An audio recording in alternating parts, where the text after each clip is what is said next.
ടോപ്പിക്കാണ് പ്രാർത്ഥനയും ധ്യാനവും എന്നുള്ളത്. ഇതിനെക്കുറിച്ച് ആരാണ് പ്രാർത്ഥനയും ധ്യാനത്തെക്കുറിച്ച് ചർച്ച ചെയ്യുന്നതെന്ന് ഓർക്കണം. അമിത മദ്യാസക്തരായിട്ട് എല്ലാം എല്ലാം നഷ്ടപ്പെടുത്തി യാതൊരുവിധ ഒരു നേരായ മാർഗത്തിൽ കൂടി സഞ്ചരിക്കാതെ, അത് നമ്മളുടെ ആരുടെയും കുറ്റമൊന്നും അല്ലായിരുന്നു. അത് മദ്യത്തിന്റെ നീരാളിപ്പിടുത്തത്തിൽ വന്നപ്പോൾ നമ്മൾ അങ്ങനെ ആയിപ്പോയതാണ്. അതിനുശേഷം ഒരു തിരിച്ചുവരവും ഇല്ലാത്ത ഒരവസ്ഥയാണല്ലോ. അതാണല്ലോ മെഡിക്കൽ സയൻസും മതവും എല്ലാം പരാജയപ്പെട്ടെടുത്ത് ഈ കൂട്ടായ്മ വിജയകരമായി പോകുന്നു. അപ്പൊ നമ്മൾ ഈ ഒന്നാമത്തെ പടി തന്നെ തുടങ്ങുമ്പോൾ തന്നെ ഒന്നാമത്തെ പടി നമ്മൾ വായിക്കുന്നുണ്ടല്ലോ, മദ്യത്തിന് മുമ്പിൽ ശക്തിക്കുന്നത് ഞങ്ങൾ സമ്മതിച്ചു, ഞങ്ങളുടെ ജീവിതം അനിയന്ത്രിതമായി പോയി എന്നുള്ള ഒരു ഇതിലാണ് നമ്മൾ തുടങ്ങുന്നത്. നമ്മുടെ പടി അത് ബിലി വിൽസൺ എന്ന വ്യക്തിയിൽ കൂടിയുള്ള ഒരു ദൈവികമായിട്ടുള്ള ഇടപെടൽ കൂടി നമ്മളിലേക്കൊക്കെ പകർന്നു തന്നപ്പെട്ടതാണ്. പക്ഷെ നമ്മൾ പലപ്പോഴും ഈ ഒന്നാമത്തെ പടി ഇങ്ങനെ വായിച്ചു പോകുമ്പോൾ മദ്യത്തിന് നമ്മൾ സമ്മതിച്ചു,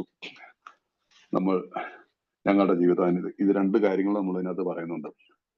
അപ്പൊ അതിനകത്ത് ആ 12 പടികളും 12 പാരമ്പര്യങ്ങളും എന്നുള്ള ബുക്ക് നിങ്ങൾ നോക്കുകയാണെങ്കിൽ അതിനകത്ത് ആ തുടങ്ങുമ്പോൾ തന്നെ ആ ഒന്നാമത്തെ പടിയുടെ ഫസ്റ്റ് വാക്ക് തന്നെ പരിപൂർണ പരാജയം സമ്മതിക്കാൻ ആര് തയ്യാറാവും എന്നുള്ളൊരു ചോദ്യത്തോടു കൂടിയാണ് തുടങ്ങുന്നത്. നമ്മളെല്ലാം ആരും തയ്യാറാവാത്തൊരു കാര്യമാണ്, മനസ്സിലായില്ലേ? അത് ആരും തയ്യാറാവില്ല. കാരണം നമ്മളുടെ ജീവിതത്തിൽ നിന്ന് ഈ ഈശ്വരൻ എന്നുള്ള അല്ലെങ്കിൽ ഇത് നമ്മളിൽ നിന്ന് ഒരുപാട് ദൂരെ പോയിരിക്കുന്നു. പക്ഷെ ഇവിടെ ഇതൊന്നും നമ്മളോട് ചോദിക്കാതെ ആവശ്യപ്പെടാതെയാണ് നമ്മളൊരു പരിപൂർണ പരാജയം. പക്ഷെ അതിന്റെ നേരെ ഓപ്പോസിറ്റിലേക്ക് വന്നു കഴിഞ്ഞാൽ നമ്മൾ ആരുടെ മുമ്പിലാണ് ഈ പരാജയം സമ്മതിക്കുന്നത്? അത് സ്വയം നമ്മൾ ഓരോരുത്തരും വിലയിരുത്തി കഴിയുമ്പോൾ നമുക്ക് മനസ്സിലാവും, അല്ലേ? നമ്മുടെ ഉള്ളിൽ നിന്നൊരു വിളി എപ്പോഴും ഉണ്ടായിട്ടുണ്ട്, ദൈവമേ എന്നുള്ളൊരു വിളി വരുന്നുണ്ട്. ഒന്നാമത്തെ പടിയിൽ അതെങ്ങും കാര്യമായിട്ട് സൂചിപ്പിച്ചിട്ടില്ലെങ്കിലും നമ്മൾ അതിനെ ഡീപ്പായിട്ട് സ്റ്റഡി ചെയ്ത് കഴിയുമ്പോൾ, അല്ലെങ്കിൽ ഇതിനെ അതുകൊണ്ടാണ് ഈ ഒന്നാമത്തെ പടിയെ 100% സ്റ്റെപ്പ് എന്ന് പറയാറില്ലേ. 100% തികച്ചും പ്രാക്ടീസ് ചെയ്യുന്ന ഒരു പടിയിൽ വരുമ്പോൾ അതിന്റെ അന്തരാർത്ഥത്തിലേക്ക് വരുമ്പോൾ നമ്മുടെ ഉള്ളിൽ നിന്നുള്ളൊരു വിളിയിൽ നിന്നാണ് ദൈവമേ എന്നുള്ളൊരു വിളി വരുന്നുണ്ടെന്നുള്ളത് എല്ലാവരും സമ്മതിക്കും. ഒരു വിശ്വാസം ഇല്ലാത്തവരും നിരീശ്വരവാദികളായിക്കോട്ടെ, അജ്ഞേയവാദികളായിക്കോട്ടെ, ഏത് തരത്തിലുള്ള ആളുകളാണെങ്കിലും ഒന്നാമത്തെ പടിയെക്കുറിച്ച് ഒരു 5ാമത്തെ പടി കഴിയുമ്പോൾ അദ്ദേഹത്തിന്റെ അനുഭവത്തിന്റെ വെളിച്ചത്തിൽ അദ്ദേഹം സംസാരിക്കുമ്പോൾ അദ്ദേഹത്തിന്റെ ഉള്ളിൽ നിന്ന് ആക്ച്വലി ഞാൻ ആരുടെ മുമ്പിലാണ് സറണ്ടർ ചെയ്തതെന്നുള്ളത് നമുക്ക് മനസ്സിലാവും. കാരണം ഈ പരിപൂർണമായിട്ടുള്ള പരാജയം നമ്മൾ സമ്മതിക്കുന്നത്, നമ്മൾ സാധാരണ പറയും, നമ്മൾ അങ്ങ് സമ്മതിക്കുന്നു. I admitted I M powerless or alcohol, ഞാൻ സമ്മതിക്കുന്നു, തുറന്ന് സമ്മതിക്കുന്നു. പക്ഷെ അവിടെ ഒരു ഒബ്ജക്റ്റ് ഉണ്ടല്ലേ, ഒരു വസ്തു, അല്ലെങ്കിൽ നമ്മുടെ ഉള്ളിലുള്ള ഭാവനയിലുള്ള ഒരു രൂപം, വാട്ടെവർ, അത് ഏതായാലും അതിന്റെ മുമ്പിൽ തന്നെയല്ലേ അതിനകത്ത് യാതൊരു സംശയമില്ലാതെ എനിക്ക് തോന്നുന്നത്. ആർക്കും സംശയം വരാതിരിക്കാമല്ലേ ഇങ്ങനെ ചിന്തിച്ചു കഴിയുമ്പോൾ. അത് എനിക്കൊന്നും ആദ്യകാലങ്ങളിലൊന്നും എനിക്കും മനസ്സിലായിട്ടില്ല. ഞാൻ വായിച്ചു പഠിച്ചു പോയി. ഒന്നതിന് മുമ്പ് ശക്തി നിങ്ങൾ തുറന്ന് സമ്മതിച്ചു എന്നുള്ള ആ ഒരു രീതിയിൽ അങ്ങ് പോയി. അപ്പൊ അത് ഈ പലപ്പോഴും ചില വ്യക്തികളിൽ നിങ്ങൾക്ക് അറിയാവുന്ന ഒരു കൂട്ടത്തിൽ എന്റെ ചില സുഹൃത്തുക്കൾ എയിൽ വന്ന ഫസ്റ്റ് മീറ്റിങ്ങിന് ശേഷം അടുത്ത ദിവസം മുതൽ കൂടി നിർത്തിയവരുണ്ട്. നെക്സ്റ്റ് മീറ്റിംഗ് ഞങ്ങൾ ഏതാനും ദിവസത്തെ വ്യത്യാസം ഉണ്ടായിരുന്നുള്ളൂ. ഞാൻ വന്നൊരു 10-20 ദിവസം കഴിഞ്ഞിട്ടായിരുന്നു അതേ എയിൽ വന്നത്. എന്ന് പറഞ്ഞാൽ ഞാൻ റിക്കവറിയിൽ വന്നതിന് ശേഷം, ഞാൻ എയിൽ വന്നിട്ട് 3-4 മാസം ഞാൻ പരീക്ഷണങ്ങൾ നടത്തിയ ആളാണ്. കാരണം എന്റെ ഉള്ളില് ആ ഉൾവിളി ഉണ്ടായില്ല. എന്റെ ഉള്ളിൽ നിന്നൊരു പൂർണ്ണമായ രീതിയിലുള്ള സറണ്ടർ ഉണ്ടായില്ല. എന്റെ ഉള്ളിൽ എനിക്ക് സാധിക്കും, എനിക്ക് ഇതിന്റെ ആവശ്യമില്ല എന്നുള്ള ആ ഒരു പിടുത്തത്തിൽ ഞാൻ കുടുങ്ങിക്കിടന്നു. അതുകൊണ്ട് എന്ത് പറ്റി, ഞാൻ 4 മാസം സ്ട്രഗിൾ ചെയ്തു. വീണ്ടും കുടിച്ചു, വീണ്ടും വന്നു. പക്ഷെ വന്നുകൊണ്ടിരുന്നു. എന്തോ ഉള്ളില് ഒരു ദൈവാനുഗ്രഹം എന്ന് തന്നെ പറയും, വേറെ ഒന്നും പറയാനില്ല. ദൈവാനുഗ്രഹം കൊണ്ട് ഞാൻ വീണ്ടും വന്നു. ഇതിന്റെ ഞാൻ പറഞ്ഞു വന്നത്, അതിന് ശേഷം ഞാൻ റിക്കവറിയിൽ ഫെബ്രുവരി 4-ാം തീയതി വന്നു. അദ്ദേഹം ഫെബ്രുവരി 20-ാം തീയതി അദ്ദേഹം എയിൽ വരുന്നത്. ആ 20-ാം തീയതിക്ക് ശേഷം അദ്ദേഹം കുടിച്ചില്ല.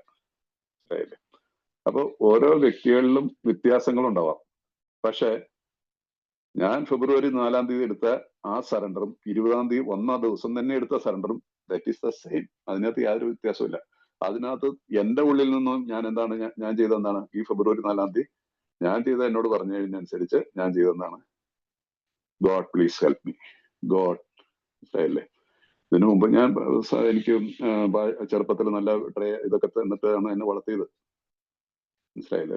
സൺഡേ സ്കൂള് കാര്യങ്ങളെല്ലാം, പള്ളി, റെഗുലർ ആയിട്ട് ചർച്ചിൽ പോകണം, എന്നും പ്രാർത്ഥിക്കണം. പക്ഷെ അതൊക്കെ ഒരു സമയം വരും. ആദ്യമൊക്കെ ഒരു ചിട്ടയോടുകൂടെ ആണെങ്കിലും നമ്മളുടേതായിട്ടുള്ള ഒരു സ്ഥലത്തേക്ക് മാറിക്കഴിഞ്ഞപ്പോ നമ്മളിപ്പോ 15 മാറാൻ തുടങ്ങി. ഒരു ടീനേജിന്റെ സമയത്ത് വരെയൊക്കെ എന്ന് പറഞ്ഞിട്ടുണ്ടെങ്കിൽ വൈകിട്ട് പ്രാർത്ഥിച്ചില്ലെങ്കിൽ ആഹാരം കിട്ടത്തില്ല. മനസ്സിലായില്ലേ? ചാപ്പാട് വിളമ്പണ പ്രശ്നമേ ഇല്ല അമ്മച്ചി. അപ്പൊ പ്രാർത്ഥിക്കാതിരിക്കാൻ പറ്റത്തില്ല. അപ്പൊ എനിക്കൊരു സിസ്റ്റർ ഉള്ള, ഞങ്ങൾ രണ്ടുപേരും പോയി പ്രാർത്ഥിച്ചിട്ട് വരും. ഞാൻ മനസ്സോടെ ആണെങ്കിലും പോയി ആ ഒരു രീതിയിലാണ് പ്രാർത്ഥനയെ കണ്ടിട്ടുള്ളത്. ചർച്ചകളിലാണെങ്കിലും സൺഡേകളിൽ പോകും. ആദ്യമൊക്കെ പോകുമ്പോ ഇങ്ങനെ രാവിലെ കുളിക്കുകയും റെഡിയാവും ഒക്കെ ചെയ്തിട്ട് പള്ളിയിൽ പോകണമല്ലോ. അതൊക്കെ ഒരു മടിയോട് കൂടിയാണ് പോയിരുന്നത്. ആദ്യമൊക്കെ ചിട്ടയോടുകൂടി ഭക്തിയിലും കൂടി, കാരണം ഒന്നും കൈപിടിച്ച് നടത്തിയിരുന്നു. അതാണ് അതിന്റെ ശരിയായിട്ട്. എന്നെ കൈപിടിച്ച് നടത്തിയ കാലത്ത് ഞാൻ നന്നായിട്ട് ജീവിച്ചു. ഞാൻ എന്റെ മാതാപിതാക്കളുടെ കയ്യിൽ നിന്ന് വിട്ടിട്ട് ഞാൻ സഞ്ചരിക്കാൻ തുടങ്ങി. അന്ന് മുതൽ എന്നിൽ മാറ്റങ്ങളുണ്ടായി. തെറ്റുകളിലേക്ക് പോയി. കാരണം ഞാൻ അവിടെ കാരണം പള്ളിയിൽ പോകുമ്പോ അന്നൊക്കെ 5 വയസ്സും 10 വയസ്സൊക്കെ ഉള്ള കാലം. ഞാൻ പള്ളിയിലൊക്കെ പോകുമ്പോ 2 വയസ്സും 3 വയസ്സൊക്കെ ഉള്ള കാലം. 5 വയസ്സൊക്കെയാണ് അന്ന്. 5 വയസ്സോ 10 വയസ്സൊക്കെയാണ് പള്ളിയിൽ പോകാൻ. പള്ളിയിൽ വണ്ണാരത്തിലിടാൻ കാണിക്കയിടുക എന്നൊക്കെ പറയും ഞങ്ങളുടെ ഇതിനകത്ത്. എല്ലാ ഒരുവിധമുള്ള ചർച്ചിലൊക്കെ ഉണ്ടെന്ന്. അപ്പൊ ആദ്യമൊക്കെ അത് കൃത്യമായിട്ട് ഇടുമായിരുന്നു. പിന്നീട് മനസ്സിലായത് ഇട്ടില്ലല്ലോ, അതിന് മുട്ടായി മേടിച്ചിട്ടാന്ന് മനസ്സിലായി. ആദ്യമൊക്കെ ഒരു ഭയം ഉണ്ടായിരുന്നു. ചിലപ്പോ എന്നോട് പറഞ്ഞിട്ടുണ്ട്, ഇതൊക്കെ പള്ളിയിൽ തന്നെ ഇട്ടണല്ലേ നിന്റെ, അത് ഇങ്ങനെ പറ്റുമെന്നൊക്കെ പറഞ്ഞിട്ട്. അതിനൊന്നും ഒരു പ്രാവശ്യം 2 പ്രാവശ്യം നമ്മളത് ഒഴിവാക്കി കഴിഞ്ഞപ്പോ നമുക്ക് മനസ്സിലായി, കളവുകൾ ചെയ്ത് കഴിഞ്ഞാൽ ആരൊന്നും പിടിക്കാനൊന്നും പോകില്ല എന്നുള്ളത് മനസ്സിലായി. അതുകൊണ്ട് ശിക്ഷയും വരില്ല എന്നൊക്കെയുള്ള ഒരു ധാരണകൾ നമ്മുടെ മനസ്സിലേക്ക് ചെറുപ്പത്തിലെ മുതൽ ഇങ്ങനെ ടീനേജിൽ, അതാണ് നമ്മുടെ ഈ 4th സ്റ്റെപ്പ് ചെയ്യുമ്പോൾ നമുക്ക് ഇതിൽ നിന്നൊക്കെ തെളിഞ്ഞു വരുന്നത്. നമ്മുടെ ഭൂതകാലത്തിന്റെ ഓരോ കാര്യങ്ങളും നമ്മൾ കൃത്യമായിട്ട് കണക്കെടുക്കണം എന്ന് പറയുമ്പോൾ കണക്കെടുക്കുമ്പോൾ ഇതെല്ലാം വരും. അപ്പൊ ഇവിടെ ഞാൻ തുടങ്ങിയെടുത്ത് തരാം. ഒന്നാമത്തെ പടിയിൽ തന്നെ നമുക്ക് നമ്മുടെ ഉള്ളിന്റെ ഉള്ളില് ഒരു ദൈവമേ എന്നുള്ളൊരു ഈശ്വരൻ, അവരവരുടെ ഏത് മതത്തിലുള്ളവരായിക്കോട്ടെ, ഭഗവാനെ എന്നുള്ളൊരു വിളി വരും. അത് അറിയാതെ തന്നെ സംഭവിക്കുന്നുണ്ട്. പക്ഷെ നമ്മളുടെ ഈ പടികളുടെ ബുക്കുകളിൽ എഴുതുമ്പോൾ ഇതിനൊന്നും കാര്യമായിട്ട് അതിനെക്കുറിച്ച് പറയുന്നില്ല, കൃത്യമായിട്ട് അങ്ങനെ ഒരു വ്യാഖ്യാനം പറയുന്നില്ല. പക്ഷെ ഇത് പ്രാക്ടീസ് ചെയ്ത് അവരുടെ ജീവിതത്തിൽ എല്ലാം സംഭവിച്ചിട്ടുണ്ടെന്നുള്ളത് നമുക്ക് മനസ്സിലാവും. അത് എന്നെ നമുക്ക് ഈ ബില്ലിന്റെ കഥയിലും, ബിൽ വിൽസണും അദ്ദേഹത്തിന്റെ ജീവിതത്തിലും അത് തന്നെ സംഭവിച്ചിട്ടുണ്ട്. അദ്ദേഹം ബില്ലിന്റെ കഥയിൽ നമ്മൾ വായിക്കുമ്പോ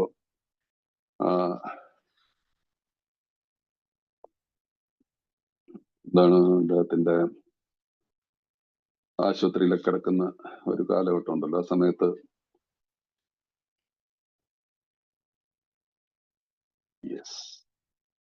അദ്ദേഹത്തിന്റെ മുമ്പിലേക്ക് ആശുപത്രിയിൽ കിടക്കുന്നതിന് മുമ്പ് അദ്ദേഹം കുടിച്ചിട്ട് ഇരിക്കുന്ന ഒരു സമയത്ത് അദ്ദേഹത്തിന്റെ സുഹൃത്ത് വന്നിട്ട് ആ സുഹൃത്ത് പറയുന്നുണ്ടല്ലോ, ആ സുഹൃത്തിലുണ്ടായ മാറ്റം നമ്മൾ മുമ്പൊക്കെ ചർച്ച ചെയ്തിട്ടുള്ളതാണ്, നമ്മൾ സ്റ്റഡിയിൽ നന്നായിട്ട് മനസ്സിലാക്കിയിട്ടുള്ളതാണ്. ആ മാറ്റത്തിനെ കുറിച്ച് ചോദിക്കുന്നുണ്ട്. ഇതെന്താ എവനിലുള്ള മാറ്റമെന്ന് ബില്ല് തന്നെ ചോദിക്കുന്നുണ്ട്, അവനോട് ചോദിക്കുകയും ചെയ്യുന്നുണ്ട്. കാരണം അദ്ദേഹത്തോട് മദ്യം ഓഫർ ചെയ്തപ്പോ അദ്ദേഹം വേണ്ടാന്ന് പറയാണ്. അത് ചിന്തിക്കാനേ പറ്റത്തില്ല. അവർ ഒന്നിച്ച് അവരുടെ ചെറുപ്പകാലത്തില് എന്ന് പറഞ്ഞാൽ ബിൽ വിൽസൺ വളരെ ഏർലി ഏജിൽ റിക്കവറിയിൽ വന്ന ആളാണല്ലോ. അപ്പൊ അവരുടെ ഒരു ടീനേജ് കാലം മുതൽ 18, 20, 21, 22, 23 വയസ്സൊക്കെ ഒന്നിച്ച മദ്യപിച്ചിരുന്ന ആ വ്യക്തി പറയാണ്, എനിക്ക് മതമുണ്ട്, എനിക്കിന്നൊരു വിശ്വാസത്തിൽ ഞാൻ ജീവിക്കുന്നു എന്നുള്ളത്.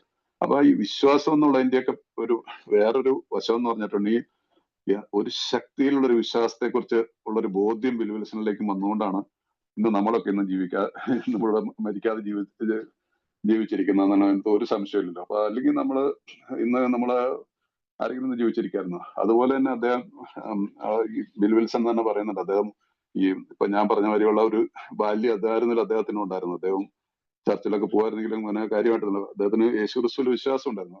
അദ്ദേഹം തന്നെ സാക്ഷ്യപ്പെടുത്തുന്നത് ബില്ലിന്റെ കഥയിൽ 11ാമത്തെ പേജിൽ അദ്ദേഹം പറയുന്നുണ്ട്, ക്രിസ്തുവിന് അദ്ദേഹത്തിന്റെ അവകാശികളായിരുന്നവരെ പിന്തുടരാതെ തന്നെ മഹാനായ മനുഷ്യൻ എന്ന പദവി ഞാൻ കൽപ്പിച്ചു കൊടുത്തിരുന്നു. അപ്പൊ അതുപോലെ തന്നെ അദ്ദേഹത്തിന്റെ ധാർമ്മിക പ്രബോധനങ്ങൾ അദ്ദേഹത്തിന് താല്പര്യമുണ്ടെന്ന്. പക്ഷെ അതിനകത്ത് പുള്ളിക്ക് താല്പര്യം ഉണ്ടെന്നുള്ളതിനെ സ്വീകരിച്ചു, എല്ലാത്തിനും നിരാകരിച്ചു. ഇതാണ് ശരിക്കുള്ള നമ്മളൊക്കെ ചെയ്തിരുന്നത് എനിക്ക് തോന്നുന്നത്. ഞാൻ പല കുറച്ച് വർഷങ്ങളായിട്ടുള്ള ആളുകളോട് വർക്ക് ചെയ്തതിന്റെ ഇതിലും എന്റെ സ്പോൺസറിൽ നിന്നും കേട്ടത്. കാരണം ഇതേ തന്നെയാണ് അദ്ദേഹത്തിന്റെ അനുഭവം ഉണ്ടായിരുന്നത്. അദ്ദേഹം വളരെ ഞാൻ 4 സ്പോൺസർമാരുടെ അടുത്ത് വർക്ക് ചെയ്യുന്ന 4 പേര് നന്നായിട്ട് പ്രോഗ്രാം പ്രാക്ടീസ് ചെയ്തിട്ടുള്ളവർ നല്ല സ്പിരിച്വൽ ആയിട്ടുള്ള രീതിയിൽ ജീവിച്ചിരുന്ന സിംപ്ലിസിറ്റിയിലും ഇപ്പൊ കാര്യങ്ങൾ പറഞ്ഞു തരുന്നത്. അവർക്കൊക്കെ ഇതേ അനുഭവങ്ങളായിരുന്നു. അപ്പൊ അങ്ങനെ ഇതിന് വ്യത്യസ്തമായിട്ട് ഒരു രീതിയിലുള്ള ഒരു ജീവിതം ഒരു വിധത്തിലുള്ള ഒരു ആരും കണ്ട് വളരെ റെയർ ആയിട്ടാണ് വളരെ ഭക്തിയോടുകൂടി കറക്റ്റ് ആയിട്ട് ജീവിച്ചിട്ട് മദ്യത്തിലേക്ക് പോയിട്ടുള്ള ആളുകൾ. അങ്ങനെയുള്ള ആളുകൾ പോലും അവര് പോലും തുറന്ന് സമ്മതിക്കുന്നുണ്ട്, എന്റെ ഭക്തി കപടമായിരുന്നു, കാപട്യമായിരുന്നു എന്റെ ഉള്ളിൽ നിന്നുള്ളത്. കാരണം മദ്യം വന്നിട്ട് അതിനെല്ലാം മൂടിക്കളയുന്നു. വലിയ തന്നെ അതിനകത്ത് തന്നെ അദ്ദേഹത്തിന്റെ ആശുപത്രിയിൽ കിടന്നിട്ട് അദ്ദേഹത്തിന്റെ നമ്മുടെ ഒന്നാമത്തെ പടിയിലെ ഒരു പ്രാർത്ഥന, ഞാൻ ഓരോ പടിപടിയായിട്ട് പ്രാർത്ഥനയിലേക്ക് പോകാനായിട്ടാണ് ഉദ്ദേശിക്കുന്നത്, ഇത്രയും സമയം കൊണ്ട് തീർക്കാന്ന് തോന്നുന്നു. അപ്പൊ അവിടെ വെച്ചിട്ട് എന്താണ് ബില്ല് പറയുന്നത്, എന്താണ് ബിൽ വിൽസന്റെ ഈ 12 പടികൾ അദ്ദേഹം ഏകദേശം ഒരു അദ്ദേഹത്തിന്റെ ഉള്ളിൽ കൂടി മിന്നി മറഞ്ഞ അദ്ദേഹത്തിന്റെ ചിന്തകളിൽ കൂടി വന്ന കാര്യങ്ങളാണ് നമ്മൾ 12 പടികളായിട്ട് പ്രാക്ടീസ് ചെയ്യുന്നത്. അവിടെ അദ്ദേഹം 13ാമത്തെ പേജിൽ അദ്ദേഹം എഴുതുകയാണ്, അവിടെ വിനീതനായി എന്നെ തന്നെ ഞാൻ അന്ന് മനസ്സിലാക്കിയിട്ടുള്ള ദൈവത്തിന് സമർപ്പിച്ചു. ഇത് തന്നെയാണ് ഞാൻ നിങ്ങളൊക്കെ ചെയ്തത്. ഇന്ന് ഏഴ് വന്നിട്ടുള്ള റിക്കവറിയിൽ വന്നിട്ട് ഇന്ന് മദ്യപിക്കാതിരിക്കാനുള്ള ഒരു യാതൊരുവിധ ചിന്തയുമില്ലാതെ അങ്ങനെയുള്ള ഒരാളാണല്ലോ നമ്മൾ റിക്കവേർഡ് ആൽക്കഹോളിക് എന്ന് പറയുന്നത്. ആ വ്യക്തികളെല്ലാം ഇത് തന്നെയാണ് ചെയ്തിട്ടുള്ളത്, ചെയ്യുന്നതും ഇന്നും ചെയ്തുകൊണ്ടിരിക്കുന്നതും. ആ ഭാഗത്തേക്ക് നമുക്ക് പിന്നീട് വരാം. അപ്പൊ ആ തുടക്കകാലത്തിൽ മുതൽ തന്നെ ഈ നമ്മളുടെ മുമ്പിലെ ഈ അടിസ്ഥാന ഗ്രന്ഥം എഴുതുമ്പോൾ തന്നെ പ്രാർത്ഥന എന്നുള്ള ഒരു കാര്യം, ഈ എന്താണ് ഈ എന്നെ തന്നെ വിനീതനെ എന്നെ തന്നെ ഞാൻ അന്ന് മനസ്സിലാക്കി ദൈവത്തിന് സമർപ്പിച്ചു എന്ന് പറയുന്നത് തന്നെ ഈ പ്രേഡ്, അദ്ദേഹം പ്രാർത്ഥിച്ചു. ഈ സമർപ്പണം എന്ന് പറയുന്നത് എന്താണ് നമുക്ക് എല്ലാവർക്കും അറിയാലോ. ഒരു ക്ഷേത്രത്തിന്റെ മുമ്പിൽ നിന്നിട്ട് ഞാൻ ഭഗവാനെ ഞാൻ എന്നെ തന്നെ അങ്ങേക്ക് സമർപ്പിക്കുന്നു പറഞ്ഞാൽ എന്താണ്, ഞാൻ അപേക്ഷിക്കുകയാണ്, ഞാൻ എന്നെ പൂർണ്ണമായിട്ട് സമർപ്പിക്കുന്നു എന്ന് പറഞ്ഞാൽ എന്റെ കൈവിട്ട് കാര്യങ്ങളെല്ലാം പോയിരിക്കണു, എന്റെ പ്രശ്നങ്ങൾ കുമിഞ്ഞു കൂടിയിരിക്കുന്നു, എന്റെ മൂക്കിന് മുകളിൽ വെള്ളം മുകരി വരികയാണ്, ഭഗവാനെ എന്നെ രക്ഷിക്കണേ, എന്റെ ദൈവമേ. ഒരു ചർച്ചിൽ പോയെന്നാലും ആളുകൾ ഇതല്ലേ ചെയ്യുന്നത്, എല്ലാവരും മുട്ടിൽ നിന്നിട്ടോ മുട്ടിൽ നിൽക്കാതെ നിന്നിട്ടോ ഏത് രീതിയിൽ പ്രാർത്ഥിച്ചാലും ഇത് തന്നെയാണ് പ്രാർത്ഥിക്കുന്നത്. അപ്പൊ പ്രാർത്ഥന എന്നുള്ളത് ഈ മറ്റുള്ളവരെ ഒന്നും നമ്മൾ ചിന്തിക്കേണ്ട.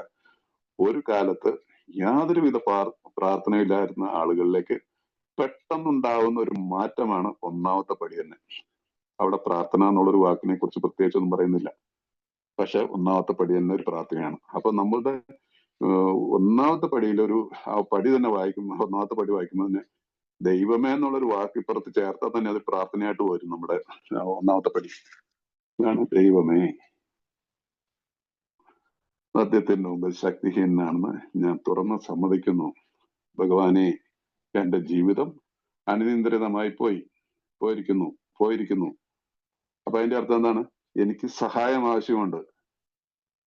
അപ്പൊ ഒന്നാമത്തെ പടി തന്നെ നമുക്ക് അതിനകത്തൊരു വാക്ക് ചേർത്താൽ തന്നെ അതൊരു പ്രാർത്ഥനയായിട്ട് നമ്മുടെ പടി മാറും. അപ്പൊ ഈ രീതിയിൽ നമ്മൾ ഇതിനെ വർക്കൗട്ട് ചെയ്യുമ്പോൾ നമുക്ക് ഉണ്ടല്ലോ വളരെ ഇമ്പമുള്ളതായിട്ട്, വളരെ സുഖകരമായിട്ട് നമ്മളിലുള്ള ഭയത്തിന് പതിയെ നമ്മളിൽ നിന്ന് മാറ്റിയെടുക്കാനായിട്ട് നമുക്ക് സാധിക്കും. അതാണ് പിന്നീടുള്ള പടികൾ വരുമ്പോൾ പറയുന്നത്. അപ്പൊ അതിനുശേഷം നമ്മൾ രണ്ടാമത്തെ പടിയിലേക്ക് വരുമ്പോൾ, രണ്ടാമത്തെ പടി എന്ന് പറയുമ്പോൾ എല്ലാവർക്കും അറിയാം, ഇത് എന്താണ്, 4ാമത്തെ ചാപ്റ്റർ ആയിട്ടുള്ള അജ്ഞേയവാദികളെ ഞങ്ങൾ എന്നുള്ള ചാപ്റ്റർ ആണെന്നുള്ള എല്ലാവർക്കും അറിയാം. അപ്പൊ അതിനു മുമ്പ് തന്നെ നമുക്ക് ഒരു പരിഹാരമുണ്ടെന്നുള്ള ചാപ്റ്ററിൽ ബിൽ വിൽസണും ഡോക്ടർ ബോബും ഒക്കെ അന്ന് ഈ ബുക്ക് എഴുതിയിട്ടുണ്ടല്ലോ. ആ ബുക്ക് എഴുതിയ കാലത്ത് തന്നെ അവർ ഇതിനെക്കുറിച്ചുള്ള ഒരു കാര്യം ചർച്ച ചെയ്യുന്നുണ്ട്, പ്രാർത്ഥനയെക്കുറിച്ചും അതുപോലെ തന്നെ ആത്മീയതയെക്കുറിച്ച്. കാരണം ഈ ചാപ്റ്റർ ഒരു പരിഹാരമുണ്ടെന്നുള്ള ചാപ്റ്ററിലേക്ക് വരുമ്പോൾ ഇവര് ആത്മീയത, സ്പിരിച്വാലിറ്റി, അതുപോലെ തന്നെ നമ്മുടെ പടികളെ സ്പിരിച്വൽ പ്രിൻസിപ്പിൾസ്, ആത്മീയമായിട്ടുള്ള തത്വങ്ങൾ എന്നൊക്കെ പറഞ്ഞിട്ട് നമ്മളിലേക്ക്, കാരണം അതാണ് ഇതൊരു വളരെ ഇത് വർക്ക് ചെയ്ത് കഴിഞ്ഞാൽ, ഞാൻ നിങ്ങളോടൊക്കെ അപേക്ഷിച്ച് പറഞ്ഞ നല്ലൊരു സ്പോൺസറോടൊപ്പം നിങ്ങൾ ഈ പ്രോഗ്രാം പ്രാക്ടീസ് ചെയ്യണം. മനസ്സിലായില്ലേ? വളരെ നമ്മളുടെ ജീവിതത്തിനകത്ത് മാറ്റങ്ങൾ ഗ്യാരണ്ടീഡ് ആണ്, ഉറപ്പായിട്ടും വരും. അതിന് നമ്മുടെ പരാജയപ്പെട്ടുള്ള ചരിത്രമില്ല. കയറ്റി ഇറക്കങ്ങളും ദുഃഖങ്ങളും പ്രശ്നങ്ങളും ഒക്കെ ജീവിതത്തിലുണ്ടാകും. പക്ഷെ എന്ത് പ്രശ്നത്തിനും നേരിടാനുള്ള ഒരു ശക്തിയും, അല്ലെങ്കിൽ അന്നേരം നമുക്ക് നേരെ കൈ നീട്ടാനായിട്ടുള്ള ഒരു ദൈവത്തിന്റെ ശക്തി നമ്മുടെ നേരെ ഉണ്ടാവും എന്നുള്ള കാര്യത്തിന് യാതൊരു അതിനകത്ത് സംശയിക്കേണ്ട ആവശ്യമില്ല. അപ്പൊ ഇവിടെ ഈ ആത്മീയമായിട്ടുള്ള അനുഭവത്തെ കുറിച്ച് ഒരു പരിഹാരമുണ്ടെന്നുള്ള ചാപ്റ്റർ പറയുന്നുണ്ട്. അദ്ദേഹം അതിനകത്ത് ഇംഗ്ലീഷിലെ വാക്ക് 4th dimension of existence എന്നാണ്. ഞങ്ങൾക്ക് ഒരിക്കലും സ്വപ്നം കാണാൻ കഴിയാവുന്ന ഒരു പുതിയ ജീവിതത്തിലേക്ക് ഞങ്ങളെ ഒരു ആ ഫോർത്ത് ഡയമെൻഷൻ ഓഫ് എക്സിസ്റ്റൻസ് എന്ന് പറയുന്നത് എന്നെ സുബോധവാനാക്കുവാൻ, ഞങ്ങളെ സുബോധമാക്കാൻ എന്നേക്കാൾ വലിയ, ഞങ്ങളെക്കാൾ വലിയ ഒരു ശക്തിക്ക് മാത്രമേ കഴിയുമെന്ന് വിശ്വസിക്കാൻ തുടങ്ങുന്ന അപ്പൊ ഒന്നാമത്തേൽ നിന്ന് രണ്ടാമത്തേലേക്ക് കയറുമ്പോൾ ആ പ്രാർത്ഥനയുടെ മുമ്പോട്ടുള്ള വഴിയിൽ നമ്മൾ ഒരു പുതിയ തലത്തിലേക്ക് നമ്മൾ മാറും. നമ്മുടെ ജീവിതം മാറിയിരിക്കും സത്യസന്ധത ഉണ്ടെങ്കിൽ. കാരണം നമ്മളോട് തുടക്കത്തിലേ പറഞ്ഞിട്ടുണ്ട്, നമുക്ക് വേണ്ടത് എന്താണ്? സത്യസന്ധതയാണ്. ആ രീതിയിൽ പോയിട്ടുണ്ടെങ്കിൽ അങ്ങനെ പോകുമ്പോൾ തന്നെ ഫലപ്രദവുമായ ആത്മീയ അനുഭവങ്ങൾ ഉണ്ടായി. പ്രാർത്ഥനയുടെ ഫലമാണിത്. അത് പ്രാർത്ഥന തന്നെയാണ്. അപ്പൊ വെറുതെ നമ്മളിരുന്ന ഈ ഫോർത്ത് ഡയമെൻഷൻ ഓഫ് എക്സിസ്റ്റൻസ് എന്ന് പറയുന്ന എന്താണ് പ്രസൻസ് ഓഫ് ഗോഡ് എന്ന് പറഞ്ഞ ദൈവ സാന്നിധ്യം നമുക്ക് ഉണ്ടാവോ? ഉണ്ടാവില്ല. ഇപ്പൊ കോൺസ്റ്റന്റ് ആയിട്ട്. അപ്പൊ അതുകൊണ്ടാണ് ഈ ഒന്നാമത്തെ പടിയിലേക്ക് എത്തുമ്പോൾ ഒരു ന്യൂ കമർ ഒരു ഒരു മാർഗദർശിയായിട്ട്, ഒരു സ്പോൺസർ എന്നുള്ള രീതിയിൽ ഒരാളോട് സംസാരിക്കാൻ തുടങ്ങുമ്പോൾ ഇതെങ്ങനെ ഞാൻ മുമ്പോട്ട് പോകണം, ഈ പടികൾ ഞാൻ എങ്ങനെ പ്രാക്ടീസ് ചെയ്യണം എന്നുള്ള ഒരു ചോദ്യത്തിനുള്ള എല്ലാ സ്പോൺസർമാരും, പ്രോഗ്രാം ചെയ്തിട്ടുള്ള സ്പോൺസർമാർ പറയുന്നത് എന്താണ്? ആരും പറയത്തില്ല നിങ്ങൾ മീറ്റിങ്ങിന് വന്നുകൊണ്ടിരിക്കുക അതിട്ട് എപ്പോഴെങ്കിലും സൗകര്യം പോലെ മദ്യപിക്കണല്ലോ, അല്ലെങ്കിൽ ഒരു വർഷം അല്ലെങ്കിൽ 6 മാസം കഴിഞ്ഞിട്ടൊക്കെ പഠിക്കണം. നോ, അത് തെറ്റാണ്. അങ്ങനെ ഒരിക്കലും പറയരുത്. എന്റെ സഹോദരൻ, എന്റെ അനിയ, ഞാൻ ചെയ്തതാണ്. എന്റെ സുഹൃത്തെ, എന്റെ സ്പോൺസർ എന്നോട് പറഞ്ഞു, ഒരു ചിട്ടയോട് കൂടിയിട്ടുള്ള ജീവിതം ആരംഭിക്കുക. ഓരോ ദിവസവും ഇപ്പൊ നമ്മൾ ഒന്നാമത്തെ പടി പറഞ്ഞില്ലേ, സമർപ്പണം, സറണ്ടർ. ഒരു ശക്തിയുടെ മുമ്പിലേക്ക്. നിന്റെ ഉള്ളിൽ വിശ്വാസിയാണോ? വിശ്വാസിയാണെങ്കിൽ വളരെ ഈസി. ഓക്കെ, പിന്നെ സംശയിക്കേണ്ട, ഗുരുവായൂരപ്പ, ഭഗവാനെ, ശബരിമല അയ്യപ്പ, എന്നെ സഹായിക്കണേ, വെള്ളാങ്കണ്ണി മാതാവേ, യേശുവേ, അവരവരുടെ ധാരണയിലുള്ള ദൈവത്തെ വിളിച്ചുകൊണ്ട് ഓരോ ദിവസത്തും ചിട്ടയോടുകൂടിയുള്ള പ്രാർത്ഥന ആരംഭിക്കാനാണ് സാധാരണ നല്ല സ്പോൺസർമാർ പറയുള്ളൂ. നല്ല സ്പോൺസർ എന്ന് എല്ലാ സ്പോൺസർമാരും നല്ലത് തന്നെയാണ്. പ്രോഗ്രാം പ്രാക്ടീസ് ചെയ്തിട്ടുള്ളവരാണ് എന്ന് പറയും. ഒരു ഡിസിപ്ലിൻഡ് ലൈഫ് അത് റെഗുലർ ആയിട്ട് ചെയ്യുക.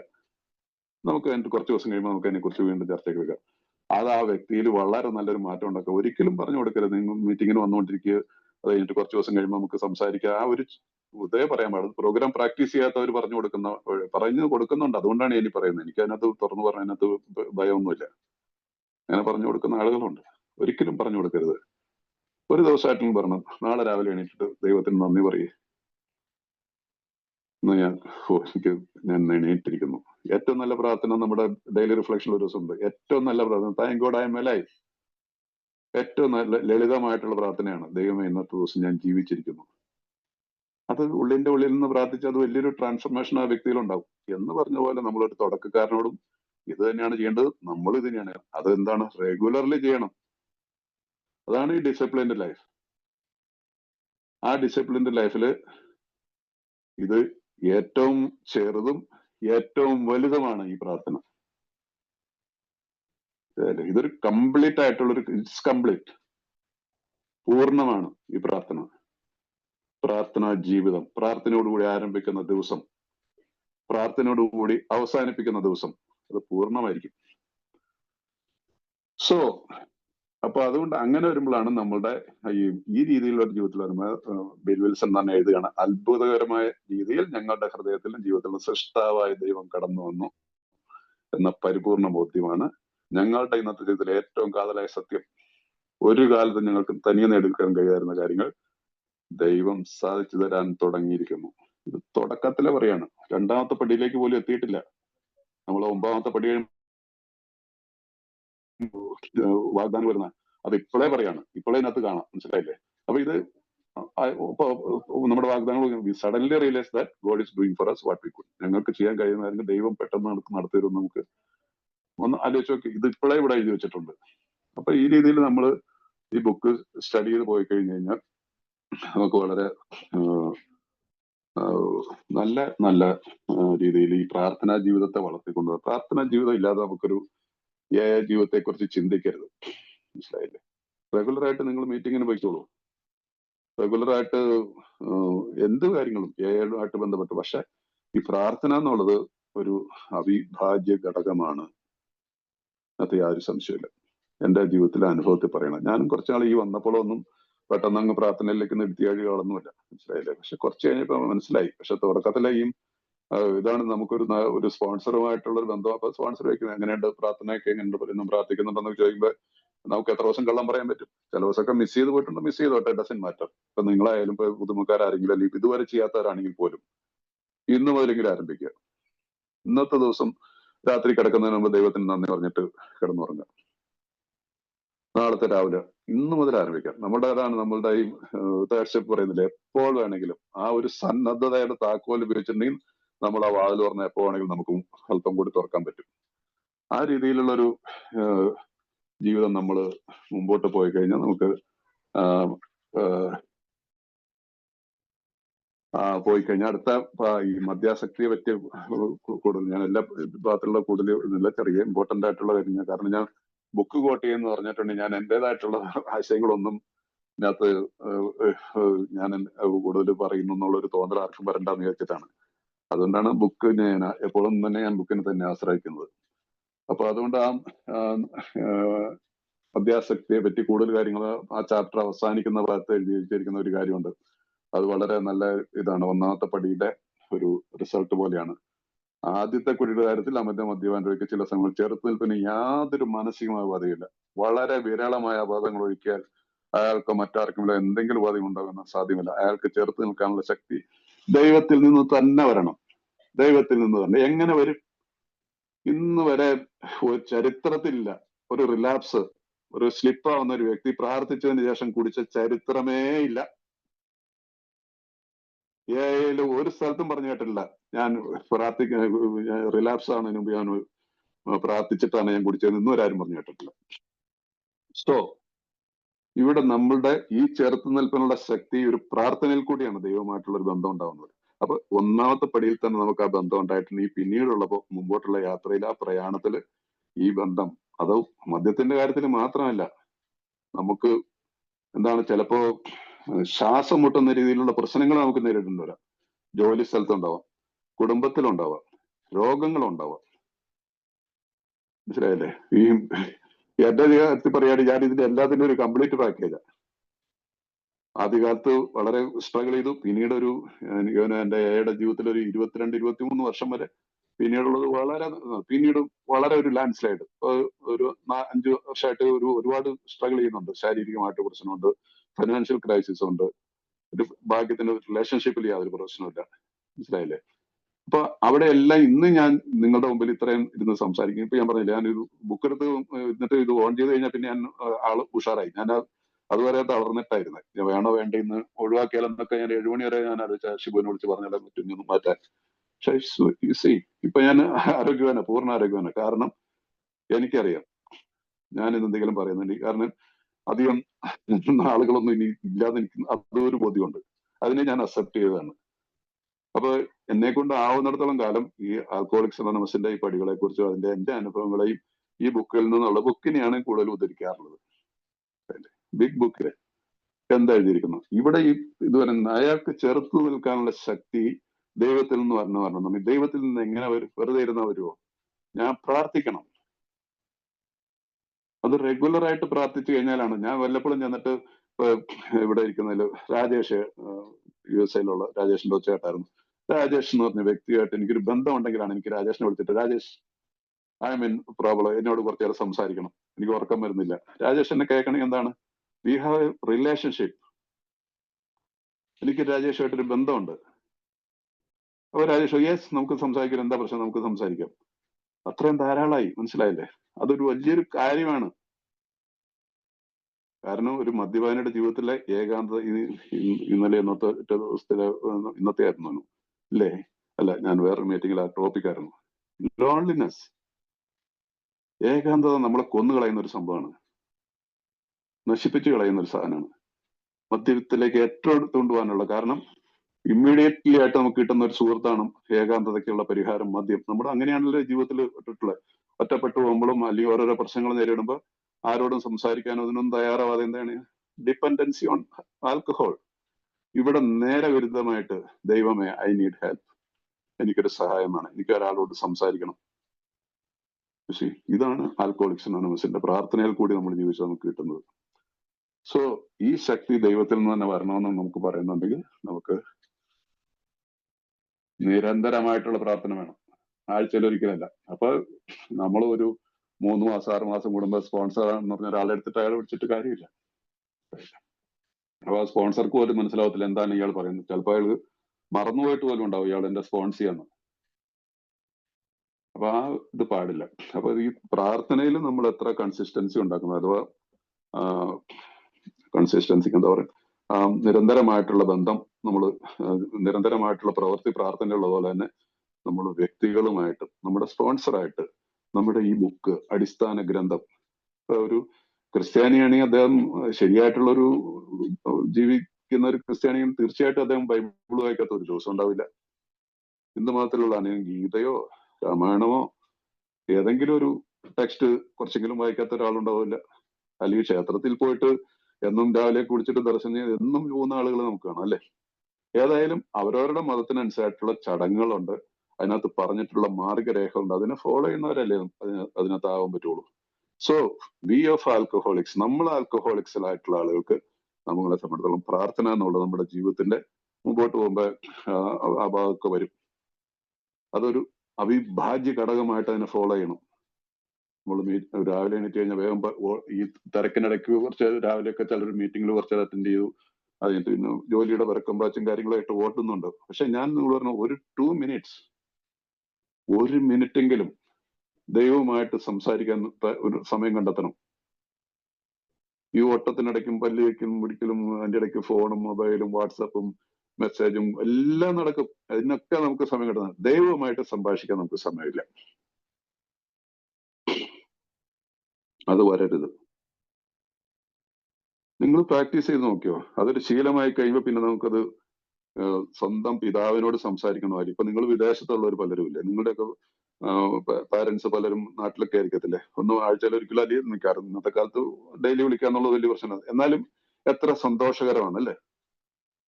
അല്ലേ? നമ്മുടെ നാട്ടിലുള്ള, അല്ലെങ്കിൽ ഇപ്പൊ നമ്മുടെ നാട്ടിലുള്ളവരായിരിക്കും, നമ്മുടെ വീട്ടിൽ തന്നെയുള്ള രാവിലെ പലരും ഇല്ലെങ്കിൽ ഇറങ്ങി ഓടുന്ന സമയത്ത് അച്ഛനെ അമ്മയെ പോലും ഒന്നും മിണ്ടാതെ പോലും പോകുന്ന ഒരുപാട് ആളുകളുണ്ട്. പക്ഷെ ഒന്നും ഇന്ന് മുതലൊന്ന് ആരംഭിച്ചു നോക്കേ, അച്ഛനോട് അച്ഛൻ ഞാൻ ജോലിക്ക് പോകണം, അല്ലെ അമ്മ ഞാൻ പോട്ടെ തിരിച്ചു. ആ രീതിയിലുള്ള ഒരു ഇതുണ്ടോ? അതാണ് ദിസ് ഈസ് കോൾഡ് പ്രയർ. ഇതൊരു പ്രയർ ആണത്. അതിൽ കൂടിയാണ് റിലേഷൻഷിപ്പ് ഉണ്ടാവുള്ളൂ. Without prayer there is no relationship. And alcoholics anonymous is a fellowship of making relationship. Alcoholics anonymous ബന്ധങ്ങൾ ഉണ്ടാക്കുന്ന പ്രോഗ്രാമാണ്. ഈ ബന്ധങ്ങൾ ഉണ്ടാക്കുക എന്ന് പറഞ്ഞിട്ടുണ്ടെങ്കിൽ സുഹൃത്ത് ബന്ധങ്ങളല്ല. ആ റിലേഷൻഷിപ്പ് ഇറ്റ് സെൽഫ്. എനിക്ക് എന്നോട് തന്നെ ബന്ധം ഉണ്ടായിരുന്നില്ല. പിന്നെ ദൈവത്തോടോ അല്ലെങ്കിൽ മറ്റുള്ളവരോടോ ബന്ധം ഉണ്ടാവാൻ. സോ ഹിയർ, ഇതിൽ കൂടി ഞാൻ എന്നെ സ്നേഹിക്കാൻ തുടങ്ങുന്നു. അതുവഴിയായിട്ട് എനിക്ക് എന്നോട് ബന്ധം ഉണ്ടാവുന്നു. അതിൽ കൂടി എനിക്ക് മറ്റുള്ളവരോട് ബന്ധം ഉണ്ടാവും. അതിൽ കൂടി ദൈവം ഏറ്റവും വലിയൊരു ശക്തിയോട്, കാരണം എനിക്ക് ചെറുത്തു നിൽക്കാനുള്ള ശക്തി, ഏത് കാര്യത്തിലും എന്നെ കുഴിയിൽ ചടിക്കാനുള്ള ഏത് കാര്യത്തിലും ചെറുത്തു നിൽക്കാനുള്ള ശക്തി ദൈവത്തിൽ നിന്ന്, ആ ശക്തിയിൽ നിന്ന് വരണം. അതിന് പ്രാർത്ഥന തന്നെയാണ് മാർഗമുള്ളൂ, അല്ലാതെ വേറൊരു മാർഗവും ഇല്ല. സോ അപ്പൊ അതുകൊണ്ട് ഈ അജ്ഞേയവാദികളെ നിരീശ്വരവാദികൾ എന്നാണ് നമ്മുടെ തെറ്റാണത്. അതിനകത്ത് ആ ചാപ്റ്ററിന്റെ അകത്ത് ആദ്യത്തെ പേജിന്റെ ഇതുണ്ട്. പക്ഷെ അതുകൊണ്ടാണ് ഈ ആത്മീയ അടിസ്ഥാനത്തിലുള്ള ഒരു ജീവിതം പടുത്തുയർത്തിയേ പറ്റൂ, അല്ലെങ്കിൽ അപകടമാണ് എന്ന വസ്തുത ഞങ്ങൾക്ക് അഭിമുഖീകരിക്കേണ്ടി വന്നു. ഇത് തമ്പി പറയുന്ന കാര്യമല്ല. അത് ബിൽ വിൽസൺ ആദ്യത്തെ 100 പേര്, ഡോക്ടർ ബോബും ഫോർക്കറ്റും മുതൽ അങ്ങനെയുള്ള ഒരു 100 പേരെ എഴുതി, ബിൽ ഡോട്ട്സൺ മുതൽ അവരെഴുതി വെച്ചതാണ്, നമുക്ക് വേണ്ടിയിട്ടുള്ളതാണ്. ആത്മീയ അടിസ്ഥാനത്തിലുള്ള ഒരു ജീവിതം. ഈ ആത്മീയ അടിസ്ഥാനത്തിലുള്ള ജീവിതത്തിന്റെ ഏറ്റവും ഇമ്പോർട്ടന്റ് ആയിട്ടുള്ളതും ഏറ്റവും ഇമ്പോർട്ടന്റ് ഉള്ള കാര്യമാണ് പ്രാർത്ഥന. എന്താ ബുദ്ധിമുട്ടുള്ള ഇതിന് പ്രാർത്ഥനയ്ക്ക് ഇന്ന രീതി പ്രാർത്ഥിക്കണമെന്ന് അത് നമുക്ക് മുമ്പോട്ട് വരുമ്പോൾ ഇനിയും വരും. എനിക്ക് തോന്നല്ല ഇന്നത് ഈ ഒരു ടോപ്പിക് കംപ്ലീറ്റ് ചെയ്യാൻ പറ്റുന്ന. ഒരു പക്ഷെ നമുക്ക് പറ്റുവാണെങ്കിൽ അടുത്ത ആഴ്ച കൂടെ തീർക്കാൻ പറ്റും. കാരണം ഇപ്പൊ തുടക്കത്തിൽ തന്നെ ഇത്ര സമയമായില്ലേ. സോ എനിവേ, അപ്പൊ ഈ കാര്യം നമ്മൾ ഓരോരുത്തരും മനസ്സിലിരുത്തണം. ആത്മീയ അടിസ്ഥാനത്തിലുള്ള ഒരു ജീവിതം നമുക്ക് പടുത്തുയർത്തിയേ പറ്റുള്ളൂ, അല്ലെങ്കിൽ അപകടമാണ്. നമ്മളുടെ ഓരോ ദിവസവും നമ്മുടെ മുമ്പിൽ അപകടം പതിയിരിപ്പുണ്ടെന്ന് ഓർക്കണം. അത് മദ്യത്തിന്റെ രൂപത്തിലാവണമെന്നില്ല. ആരും വിചാരിക്കരുത് മതി. കാരണം കുറച്ച് കഴിയുമ്പോൾ ബുക്കിനകത്ത് എഴുതിയിരിക്കുന്നത് ഞങ്ങളുടെ മദ്യപാനം ഒരു ലക്ഷണം മാത്രമാണ്, അല്ലെങ്കിൽ മദ്യപാനം നിർത്തുക എന്നുള്ളത് ഒരു തുടക്കം മാത്രമാണ്. രണ്ടു പ്രാവശ്യം മൂന്ന് പ്രാവശ്യമായിട്ട് ബിഗ് ബുക്കിൽ എഴുതിയിട്ടുള്ള വാചകങ്ങളാണ്. അപ്പൊ ഇതെന്താണ്? അപ്പൊ അതിന്റെ അർത്ഥം എന്താണ്? ആത്മീയ അടിസ്ഥാനത്തിലുള്ള ഒരു പുതിയൊരു ജീവിതത്തിലേക്ക് നമ്മൾ വന്നേ പറ്റുള്ളൂ. ആ ജീവിതത്തിലേക്ക് വരണമെങ്കിൽ അതിന് ഏറ്റവും വേണ്ടിയിട്ടുള്ള ഒരു പ്രധാനമായിട്ട് ഘടകമാണ് പ്രാർത്ഥന. അതിന് നമുക്ക് ഇടയ്ക്ക് നമ്മുടെ ജീവിതത്തിൽ എന്താണ് നമ്മളെ ബുദ്ധിമുട്ടിക്കുന്നത് എന്നുള്ളതിന് വീണ്ടും അതേ ചാപ്റ്ററിൽ തന്നെ അടുത്ത 44-ാമത്തെ പേജിൽ പറയുന്നുണ്ട്. വേണ്ടത്ര ശക്തിയുടെ അഭാവം, അതായിരുന്നു ഞങ്ങളുടെ ഗതികേട്. ഞങ്ങൾക്ക് വിശ്വസിച്ചുകൊണ്ട് ജീവിക്കാൻ വേണ്ട ഒരു സാഹചര്യം നൽകുന്ന ഒരു ശക്തിയെ കണ്ടെത്തുന്നു. അതാകട്ടെ വളരെ സ്പഷ്ടമായി ഞങ്ങളെക്കാൾ മഹത്തായ ഒരു ശക്തിയായിരിക്കണം. പക്ഷേ എവിടെ, എങ്ങനെ ഈ ശക്തിയെ ഞങ്ങൾക്ക് കണ്ടെത്താനും? അപ്പൊ നമ്മൾ വിചാരിച്ചിരുന്ന എന്താണ്? നമ്മൾ ഭയങ്കര കഴിവുള്ളവരെന്നുള്ള എല്ലാവരും. ആൻഡ് അതൊരു ഫാക്റ്റാണ്, അതിനകത്ത് യാതൊരു സംശയമില്ല. നമ്മളെല്ലാം കഴിവുള്ളവരായിരുന്നു.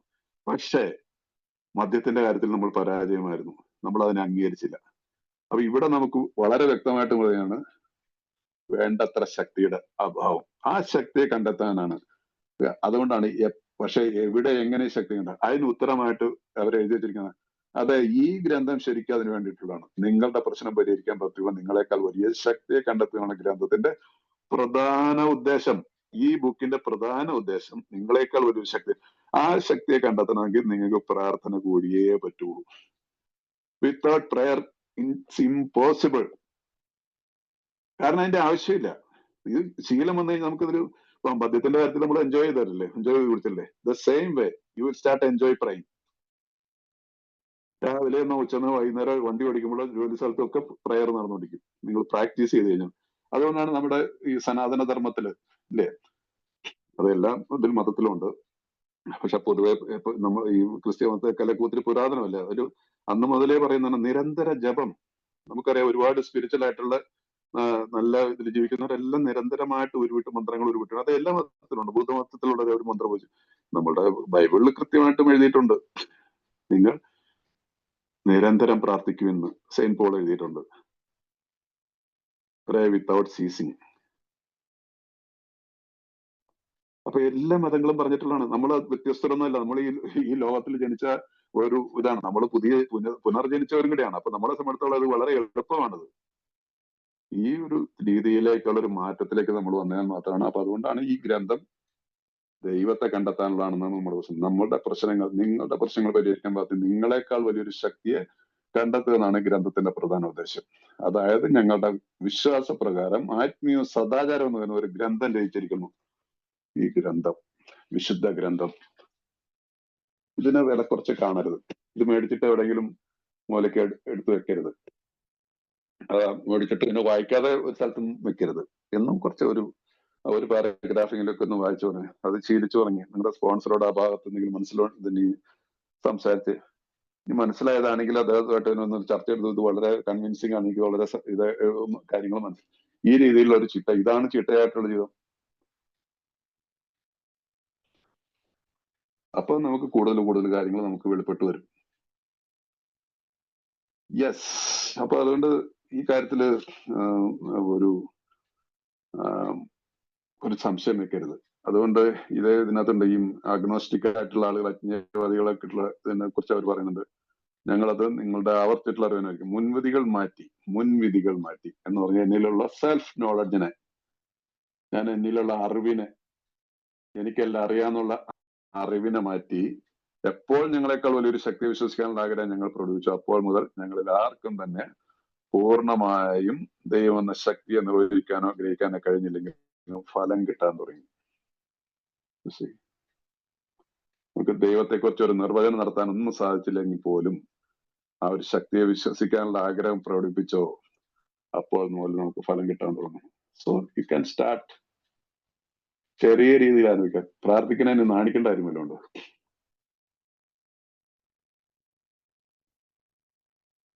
പ്രാർത്ഥിക്കുന്ന മറ്റുള്ളവർ എന്ത് വിചാരിക്കുന്ന ആരെങ്കിലും വിചാരിച്ചുകൊണ്ട് അങ്ങനെയുള്ള ചിന്തിക്കുന്ന കാര്യമുണ്ട്. ഒരിക്കൽ എന്നോട് പറഞ്ഞ് അദ്ദേഹം ഒരു കാലത്തൊന്നും ക്ഷേത്രത്തിലൊന്നും പോലാത്ത ആളാണ്. പക്ഷെ അദ്ദേഹം റിക്കവറിയിൽ വന്നതിന് ശേഷം പുള്ളിയുടെ ഇങ്ങനെ ഇതിനെക്കുറിച്ച് പറഞ്ഞ ക്ഷേത്രത്തിൽ പുള്ളി ആൾക്കാരെന്നാ വിചാരിക്കുന്ന അറിയത്തില്ല. ഞാൻ പറഞ്ഞ ആൾക്കാരെന്ത് വിചാരിക്കാന്, പുള്ളി ഇപ്പൊ റെഗുലറായിട്ട് ക്ഷേത്രത്തിലും പോകുന്നുണ്ട്, വളരെ നന്നായിട്ട് പോകുന്നുണ്ട്. മനസ്സിലായില്ല? ഇതിനെയൊക്കെ നമ്മൾ മനസ്സിൽ നിന്ന് മാറ്റിക്കളയണം. മറ്റുള്ളവരെന്ത് വിചാരിക്കുന്നു ഒന്നും വിചാരിക്കേണ്ട കാര്യമൊന്നുമില്ല. പള്ളിയിൽ പോലായിരുന്നു, ഒരു 5 കൊല്ലമായിട്ട് പള്ളിയിൽ പോലാത്ത, അല്ലെങ്കിൽ 10 കൊല്ലമായിട്ട് പള്ളിയിൽ പോലാത്ത ആള് പള്ളിയിൽ പോയി കൂടാന്നെല്ലാം പറയുന്നുണ്ടോ? മറ്റുള്ളവർക്ക് വേണ്ടിയിട്ടല്ല. ആ പള്ളിയിൽ പോയതുകൊണ്ട് ദൈവത്തെ അവിടെ ആണോ ദൈവം എന്ന് ചോദിച്ചാൽ അതിനൊന്നും ഉത്തരം പറയില്ല. നല്ല പ്രവർത്തികൾക്ക്, നല്ല ശീലങ്ങൾക്ക് നല്ല ഫലം കിട്ടും. സിമ്പിൾ. അത്ര എനിക്ക് പറയാനുള്ളൂ. ക്ഷേത്രത്തിൽ പോണോ, അല്ലെങ്കിൽ പള്ളിയിൽ പോണോ, അല്ലെങ്കിൽ ഇവിടെ നമ്മുടെ മസ്ജിദുകളിൽ പോയി പ്രാർത്ഥിക്കണോ എന്നുള്ള അതെല്ലാം അവരവരുടെ ഇതാണ്. പക്ഷെ നമ്മുടെ ബുക്കിന്റെ അനുസരിച്ച് ചിട്ടയോട് കൂടിയിട്ടുള്ള ജീവിത മതത്തിലെ ആചാരങ്ങളെ ഫോളോ ചെയ്യാനായിട്ട് നമ്മളോട് പറഞ്ഞിട്ടുണ്ട്.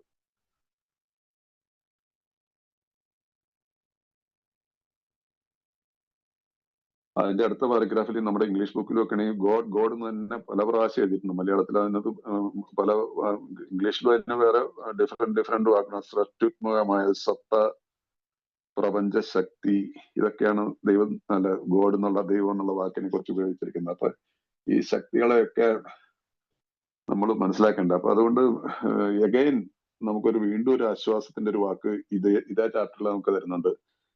അജ്ഞാവാദികൾ 45-ാമത്തെ പേര്. തന്നെ തേടുന്നവരോട് ദൈവം വ്യവസ്ഥകളൊന്നും ആവശ്യപ്പെടുന്നില്ലെന്ന് ഞങ്ങൾ കണ്ടു. ദൈവം നമ്മളെ കാത്തിരിക്കുകയാണ്. ദൈവം ശ്രീനു ഒന്ന് വിളിക്കാൻ കാത്തിരിക്കുകയാണ് ശ്രീനുന്റെ ദൈവം. തമ്പി ഒന്ന് വിളിക്കാൻ കാത്തിരിക്കുകയാണ് തമ്പിയുടെ ദൈവം. ഷിബുവിനെ ഒന്ന് കാത്തിരിക്കുകയാണ് ദൈവം ഒന്ന് വിളിക്കാൻ, എന്റെ ഷിബു ഒന്ന് വിളിക്കട്ടെ എന്ന്. ഇതിൽ കൂടുതൽ എന്താ തെളിവ് പറയാനുള്ള? ബിഗ് ബുക്ക് പറയുന്നതാണ് തന്നെ തേടുന്നവരോട്. അതല്ല നീ ഒരു 15 ദിവസം റെഗുലർ ആയിട്ട് പള്ളിയിലോ, അല്ലെങ്കിൽ ഒരു 3 മാസം അല്ലെങ്കിൽ 6 മാസം നീ മദ്യപിക്കാതിരിക്കുക. അതിനുശേഷം നോ, സിമ്പിൾ, ഗോഡ്, ദൈവമേ, ആ ഒറ്റ വിളിയിൽ ദൈവം ഹീസ് ദയർ. എന്തിനാ ഭയപ്പെടുന്നത്? സോ ആ രീതിയിൽ നമ്മൾ പ്രാർത്ഥനയെ വളർത്തിക്കൊണ്ടുവരാന്നുള്ളത് അതാണ് അതിന്റെ ശരിയായ മാർഗം.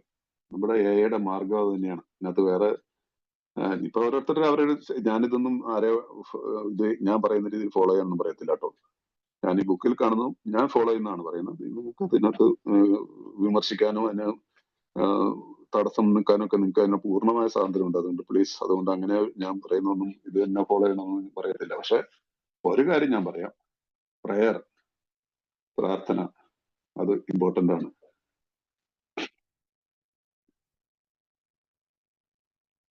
ഈ ചാപ്റ്ററിലൊക്കെ ഈ ഒരു കാര്യത്തെ കുറിച്ചൊക്കെ പറയുമ്പോൾ ഒത്തിരി കാര്യങ്ങൾ നമുക്ക് വായിക്കാനുണ്ട്, മനസ്സിലായില്ലേ? അപ്പൊ അഗൈൻ നമ്മളുടെ ഒരു റിക്കവറിയിലേക്ക് വന്നതിന് ശേഷം ഒത്തിരി സ്പിരിച്വൽ ആയിട്ടുള്ള ഇതൊക്കെ എന്നിട്ട് വീണ്ടും ഇടയ്ക്ക്, കാരണം മദ്യം നമ്മള് അത്രയ്ക്ക് സൂത്രശരിയാണ്, പലപ്പോഴും വഴി മാറ്റി ചിന്തിക്കാനൊക്കെ ആയിട്ട് പ്രേരിപ്പിക്കും. വീണ്ടും ഈ തെറ്റായിട്ടുള്ള മുൻവിധികൾ കയറി വരും, നമ്മൾ അറിയത്തില്ല. കാരണം മദ്യം അത്ര അതിൽ നമ്മളെ കബളിപ്പിക്കുന്നതാണെന്ന് നമ്മുടെ ബുക്ക് തന്നെ പറയുന്നുണ്ട്. കബളിപ്പിക്കുന്ന ഒരു ശത്രുവാണത്, സൂത്രശാലിയാണ്, ചിന്താക്കുഴപ്പം ഉണ്ടാക്കണം.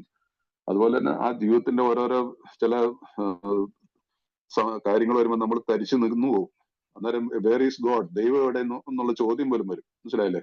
ഒരു രോഗം മൂലം അല്ലെങ്കിൽ നമ്മുടെ കുടുംബത്തിലോ അല്ലെങ്കിൽ എവിടെയെങ്കിലും എന്തെങ്കിലും ഒരു അപകടങ്ങളോ അത്യാഹിതങ്ങളൊക്കെ ഉണ്ടായി കഴിയുമ്പോൾ ദൈവം ഇവിടെ പോയി ഞാൻ ഇത്രയും പ്രാർത്ഥിച്ചാലെന്നോ, അങ്ങനെയുള്ള ചോദ്യങ്ങളൊന്നും വെച്ചിട്ടൊന്നും കാര്യമില്ല. ഓരോന്നിനും ഓരോ നിയോഗങ്ങൾ ഉണ്ടെന്ന് അതിനെ അക്സെപ്റ്റ് ചെയ്യാൻ നമുക്ക് ഉള്ളൊരു ശക്തിയാണ് ഈ പ്രാർത്ഥനയിൽ കൂടി വരുന്നത്. അവിടെ ദൈവത്തോട് നമ്മൾ യുദ്ധം ചെയ്യില്ല. കാരണം ഞാൻ പറയും എന്താണ് ഇന്നത്തെ ഡെയിലി റിഫ്ലക്ഷൻ എന്ന് ദൈവിൽ അവിടുത്തെ ഹിതം പോലെ എനിക്ക് ഭവിക്കണമെന്നാണ് നമ്മൾ പ്രാർത്ഥിക്കുന്നത്. This is a wonderful prayer. ഇന്നത്തെ ദിവസം ഓരോ ദിവസം ഇത് മാത്രം പ്രാർത്ഥിച്ചിരുന്നാൽ മതി, വേറെ ഒന്നും പറയണ്ട.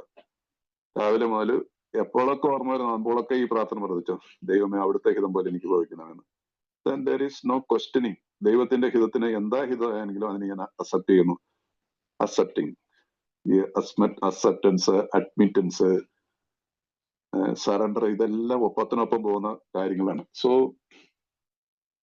അപ്പൊ ഇവിടെ ഞങ്ങളോട് തന്നെ ഒരേ ഒരു ചോദ്യമേ ചോദിക്കുന്നത്, എന്നേക്കാളും വലിയ മഹത്തായ ശക്തി ഞാൻ ഇപ്പോൾ വിശ്വസിക്കുന്നുണ്ടോ, അഥവാ വിശ്വസിക്കാൻ ആഗ്രഹമുണ്ടോ? താൻ ദൃഢമായി വിശ്വസിക്കുന്നുണ്ട്, അത് വിശ്വസിക്കാൻ ആഗ്രഹിക്കുന്നെന്ന് ഒരാൾക്ക് പറയാൻ കഴിയുമ്പോൾ അയാൾ പാതയിലാണ്. ശരിയായ ഒരു കോൾ വന്നായിരുന്നു. അയാൾ ശരിയായ പാതയിലാണ് എന്ന് പറയാൻ എന്ന ശക്തമായ ഉറപ്പ് ഞങ്ങൾ അയാൾക്ക് നൽകുന്നു. I believe.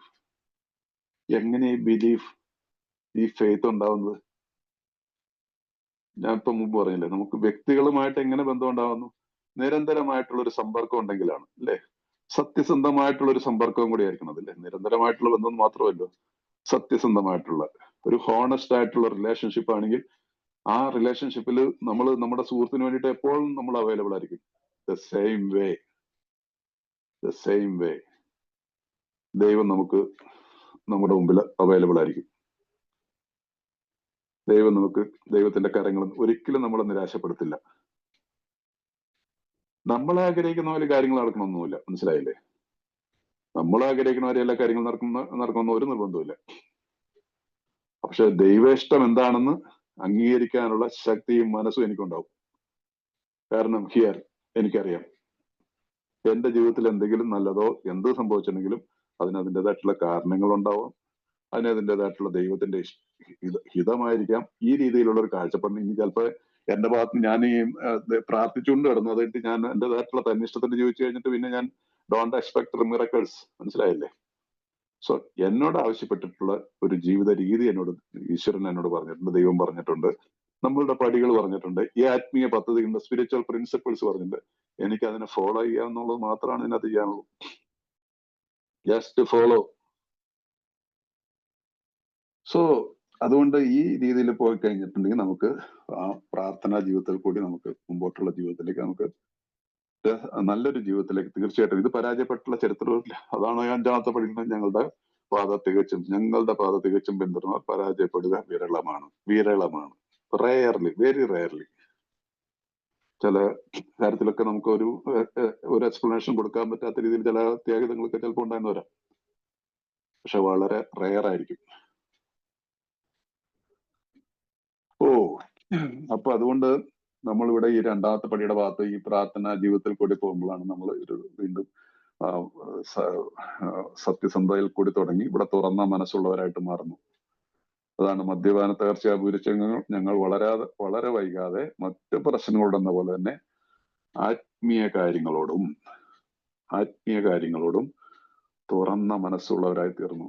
അതാണ് റൂട്ട് ഓഫ് സ്റ്റെപ്പ് 2 എന്ന് പറയുന്നത്, 2-ാം പടിയുടെ ഫലം. തുറന്ന മനസ്സുള്ളവരായി തീർന്നു. നമ്മൾ അടച്ചിട്ട മനസ്സിലോട് ജീവിച്ചവരാണ്. ഞാൻ പറയുന്നത് മാത്രം ശരി, മറ്റുള്ളവരൊന്നും പറയാൻ കേൾക്കില്ല. കേട്ടാൽ തന്നെ ഇനി ചിലരെ കേൾക്കേണ്ട വന്നാൽ പോലും ഞാൻ അതിനെ ഫോളോ ചെയ്യത്തില്ല. ഇവിടെ ഞാൻ I am ready to listen. എങ്ങനെയാ? I started my day with talking with God. ദൈവവുമായിട്ടുള്ളൊരു സമ്പർക്കത്തിൽ കൂടി വന്നപ്പോൾ എന്റെ ഉള്ളിൽ ഞാൻ ദൈവത്തിനെ ശ്രവിക്കാനുള്ള ഒരു മനസ്സെന്റെ ഉള്ളിൽ ഉണ്ടായപ്പോൾ ഞാൻ എന്തിനേയും കേൾക്കാനായിട്ട് തരാം. എന്തിനേയും കേൾക്കാന്ന് പറഞ്ഞാൽ തെറ്റിനെയെല്ലാം കയറി മനസ്സിൽ സ്വീകരിക്കുന്നല്ല. I can choose. ഇന്ന് എനിക്ക് ശരിയായിട്ടുള്ള ഒരു മാർഗം എന്താണോ, ശരിയായിട്ടുള്ള ഒരു മാർഗരേഖയിൽ ജീവിക്കാനുള്ള ഒരു തീരുമാനം എനിക്ക് എടുക്കാൻ പറ്റും. ഞാൻ ഇന്ന് തെറ്റായിട്ടുള്ള രീതിയിലേക്ക് ഞാൻ പോകത്തില്ല. പലപ്പോഴും ഞാൻ വീണ്ടും വിചാരം ചെയ്യും, ദൈവമായിട്ട് ചോദിക്കും, ദൈവമേ ഞാൻ ഈ വഴിക്ക് പോകണോ? ഇതെന്റെ ശരിയായിട്ടുള്ള മാർഗമാണോ? അതാണ് പ്രാർത്ഥനയെ കൂടി നമ്മൾ വളരുമ്പോൾ നമുക്ക് കിട്ടുന്നത്. സോ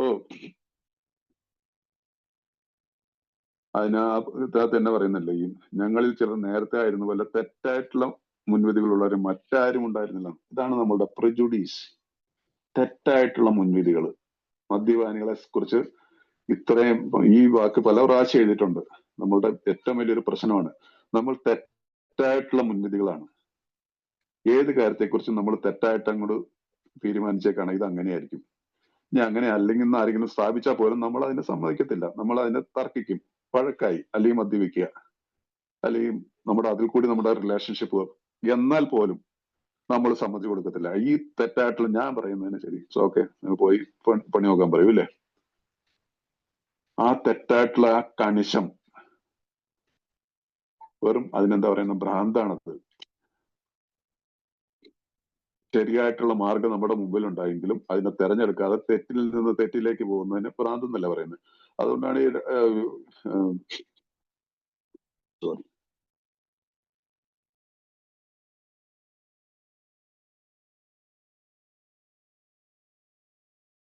അതുകൊണ്ടാണ് aim to believe that a power greater than ourselves could restore us to sanity. ഞങ്ങളെ സുബോധവാന്മാരാക്കുവാൻ. ഈ ഭാഗത്താണ് നമ്മളിപ്പോ ഈ ബുക്കിലുള്ളത്. എന്താണ് സാനിറ്റി? സുബോധം എന്താണ് അർത്ഥം? ഇതിന്റെ സാനിറ്റിയുടെ ഇംഗ്ലീഷ് അർത്ഥം എന്താണ്? അതിന്റെ നേരെ ഓപ്പോസിറ്റ് ഇൻസാനിറ്റി. ഇൻസാനിറ്റിയുടെ അർത്ഥം എന്ന് പറയുന്നത് ഭ്രാന്താണ്, മാഡ്നെസ്, സുബോധം. ഞങ്ങളെ സുബോധനാക്കുവാൻ എന്ന് പറഞ്ഞാൽ സുബോധമില്ലാത്ത അവസ്ഥയ്ക്ക് എന്താന്ന് പറഞ്ഞാൽ ഭ്രാന്ത് തന്നെയാണ്. ഭ്രാന്ത് എന്ന് അങ്ങ് പറയുന്നില്ല എന്നല്ലേ ഉള്ളൂ, അതിന്റെ അർത്ഥം ഇത് തന്നെയാണ്. നിഘണ്ടു എടുത്ത് നോക്കി അറിഞ്ഞറിയാം, ഡിക്ഷണറി എടുത്ത് നോക്കി അറിഞ്ഞറിയാം ഇൻസാനിറ്റിയുടെ അർത്ഥം. സുബോധം എന്താണ്? അവന് സുബോധമില്ലാത്ത ആളെന്ന് പറഞ്ഞാൽ തലയ്ക്ക് വെളിവില്ലാത്ത ആളെന്നല്ലേ ശുദ്ധ മലയാളത്തിൽ പറഞ്ഞ. ഇതിവിടെ നമ്മൾ തന്നെ സമ്മതിക്കുന്നു. ഈ തെറ്റായിട്ടുള്ള മുൻവിധികളിൽ കൂടി ജീവിച്ച എനിക്ക് എന്നെ സുബോധവാനാക്കാനായിട്ട് ഞാൻ സമ്മതിക്കുകയാണ്. അത് എങ്ങനെയാണ് ഉണ്ടായത്? ദൈവമായിട്ടുള്ള ബന്ധമുണ്ട്. ആ മദ്യത്തിന്റെ കെട്ടുപാടിൽ നിന്ന് ഒന്നാമത്തെ പടിയിൽ നിന്നു ഇത് പോയി കഴിഞ്ഞപ്പോ എന്നെ സംബന്ധിച്ചുള്ളത് ഈസിയായി. അപ്പൊ അതുകൊണ്ട് ഈ സ്റ്റെപ്പ് ബൈ സ്റ്റെപ്പായിട്ട് നമ്മുടെ പ്രാർത്ഥനയെ വളർത്തിക്കൊണ്ടുവരണം.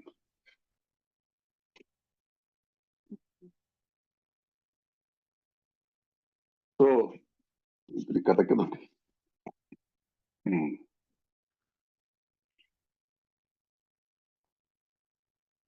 ഈ ചാപ്റ്ററിലെയും എനിക്ക് ഞാൻ കൃത്യമായിട്ട് എണ്ണീട്ടിലെയും വി അഗ്നോസ്റ്റിക്സ് എന്ന് പറഞ്ഞാൽ ഈ അജ്ഞേയവാദികളായ ഞങ്ങൾ എന്നുള്ള ഈ ചാപ്റ്ററിൽ ദൈവം എന്നുള്ള ഒത്തിരി പ്രാവശ്യം എഴുതിയിട്ടുണ്ട്. ഏറ്റവും കൂടുതൽ പ്രാവശ്യം ദൈവം എന്നുള്ള വാക്ക് എഴുതിയിട്ടുള്ള ഒരു ചാപ്റ്ററാണിത്. മനസ്സിലായില്ലേ? ഒരു വിശ്വാസവും ഇല്ലാതെ ജീവിച്ചിരുന്ന ഒരു സമൂഹമായിരുന്നു നമ്മൾ ഓർക്കണം. മനസ്സിലായില്ലേ? ആകപ്പാടെ ഒരു വിശ്വാസം, അബ്സല്യൂട്ട് വിശ്വാസം എന്തായിരുന്നു? ആൽക്കഹോൾ, മദ്യത്തിൽ ഭയങ്കര വിശ്വാസമായിരുന്നു. മദ്യവും ഞാനും ഉണ്ടെങ്കിൽ എനിക്ക് ഐ ക്യാൻ ഡു എനിത്തിങ്, എനിക്ക് എന്ത് ചെയ്യാൻ പറ്റും, ആരെയും നേരിടാൻ പറ്റും, എന്തിനും പിന്നെ വേറെ ഇതുമില്ല. ആ ഒരു ധാർഷ്ട്യവും അത് ഭ്രാന്തമായിരുന്നു അല്ലേ? ഇപ്പൊ നമ്മൾ മുമ്പ് പറഞ്ഞ ഒരു ഇൻസാനിറ്റി, ഇറ്റ്സ് കോൾഡ് ഇൻസാനിറ്റി. മദ്യത്തിന് നമ്മുടെ ജീവിതത്തിൽ പ്രയോറിറ്റി കൊടുത്തു. അവിടെ നിന്ന് നേരെ ഓപ്പോസിറ്റ് ആയിട്ട് നമ്മുടെ ജീവിതത്തിലേക്ക് ദൈവം എന്നുള്ളൊരു വാക്ക് കടന്നു വരികയാണ്. ഈ ചാപ്റ്ററിൽ അതിനെക്കുറിച്ച് നല്ല രീതിയിൽ ഒത്തിരി വ്യാഖ്യാനിച്ചിട്ടുണ്ട്. നിങ്ങൾ ഈ ചാപ്റ്റർ ഒക്കെ ശരിക്കും ഒന്ന് വായിച്ച് എപ്പോഴും വായിക്കേണ്ട ഞാൻ പറയുകയാണെങ്കിൽ ഈ തുടക്കക്കാർ അല്ലെങ്കിൽ ബുക്ക് ഒരു ഇതൊക്കെ സ്റ്റഡി ചെയ്തിട്ടുള്ള ഈ ചാപ്റ്റർ, ഈ വി അഗ്നോസ്റ്റിക്സ് അല്ലെങ്കിൽ അജ്ഞവാദികളായ ഞങ്ങൾ എന്നുള്ള ചാപ്റ്ററിന്റെ ഒരു പാരഗ്രാഫ് വെച്ച് ദിവസം വായിക്കുക. റിപ്പീറ്റഡ്ലി വായിച്ചോളൂ, എത്ര നാൾ വേണമെങ്കിലും. മറ്റുള്ള ചാപ്റ്ററുകളും വായിച്ചോളുക. ഇതല്ലെങ്കിൽ ഈ ചാപ്റ്ററിലെ ഇനി പെട്ടെന്ന് ധൃതി പിടിക്കുന്ന സമയത്ത് ഈ അജ്ഞവാദികളായ ചാപ്റ്റർ എന്നുള്ള ഒരു പാരഗ്രാഫ് എടുത്ത് വായിച്ചാൽ തന്നെ നിങ്ങളുടെ ജീവിതത്തിൽ ഒരുപാട് മാറ്റങ്ങൾ ഉണ്ടാവും. ഇവിടെ അതിന്റെ അടുത്ത 50ാമത്തെ പേജിലേക്ക് വരുമ്പോൾ വളരെ കുറച്ച് മാത്രമുള്ള ലളിതമായ ചില ആവശ്യങ്ങളെ അവർ നിർവഹിച്ച ഉടനെയാണ് സംഭവിച്ചത്. പ്രാർത്ഥനയെ കുറിച്ചുള്ള ഒരു കാര്യങ്ങൾ, ദൈവത്തെ വിശ്വാസത്തെ കുറിച്ചുള്ള അതിന്റെ കണ്ടിന്യൂഷൻ പ്രകടമായ ഒരിക്കൽ നിഷ്ഫലമായ നിലനിൽപ്പിൽ അന്താളിക്കുകയും ചിന്താക്കുഴപ്പത്തിലാകുകയും ചെയ്തിരുന്ന അവർ എന്തുകൊണ്ട് ജീവിതം പാരിച്ചെത്തുന്നതിന്റെ കാരണങ്ങൾ അടിവരയിട്ട് കാണിച്ചു തരുന്നു. കുടിപ്രശ്നം മാറ്റി നിർത്തിയാൽ തന്നെ ജീവിതം എന്തുകൊണ്ടാണ് അസംതൃപ്തമായതെന്ന് അവർ കാണിച്ചു തരുന്നു. ദൈവ സാന്നിധ്യത്തെ കുറിച്ച് അവബോധമാണ് തങ്ങളുടെ ജീവിതത്തിലെ പരമപ്രധാനമായ യാഥാർത്ഥ്യം എന്ന് പരശതം ആളുകൾക്ക് പറയാൻ കഴിയുമ്പോൾ ഒരാൾക്ക് വിശ്വാസം കൊണ്ടിരിക്കുന്ന ശക്തമായ ഒരു കാരണമാണ് അവർ മുന്നോട്ട് വയ്ക്കുന്നത്. ദൈവ സാന്നിധ്യത്തെ കുറിച്ചുള്ള അവബോധമാണ് തങ്ങളുടെ ജീവിതത്തിലെ പരമപ്രധാനമായ യാഥാർത്ഥ്യം. ഇത്രയും മനസ്സിലാക്കിയാൽ മതി. ദൈവ സാന്നിധ്യത്തെ കുറിച്ചുള്ള അവബോധം ഞങ്ങളുടെ ജീവിതത്തിലെ പരമപ്രധാനമായ യാഥാർത്ഥ്യം. അതിന് ശരിയാ ഇംഗ്ലീഷിൽ practising the presence of God. Practising the presence of God. ദൈവ സാന്നിധ്യത്തെ കുറിച്ചുള്ള നമ്മളുടെ ഒരു ബുക്കുണ്ട്, ചെറിയൊരു book, practising the presence of God എന്ന് പറഞ്ഞിട്ട് ബ്രദർ ലോറൻസിന്റെ ഒരു ക്രിസ്ത്യൻ ലിറ്ററേച്ചറാണ്. ചെറിയൊരു ബുക്കാണ്, വളരെ സിമ്പിളായിട്ട് എഴുതിയിട്ടുള്ള ഒരു ബുക്കാണ്. Practising the presence of God. നിരന്തരമായിട്ടുള്ള പ്രാർത്ഥന തന്നെയാണ് അതിനെക്കുറിച്ച് പറയുന്നത്. ഈ പ്രാർത്ഥന കൂടിയാണ് നമുക്ക് ഈ പറയുന്ന ഇതിനകത്തുള്ള ദൈവ സാന്നിധ്യത്തെ കുറിച്ചുള്ള അവബോധം. So I have to remember God. ദൈവത്തെക്കുറിച്ച് എനിക്ക് എപ്പോഴും സ്മരണം, സ്മരണം അതൊരു ശീലമായിട്ട് മാറിക്കോളും. അത് പ്രാർത്ഥനകൾ കൂടിയാണ് സാധിക്കുന്നത്.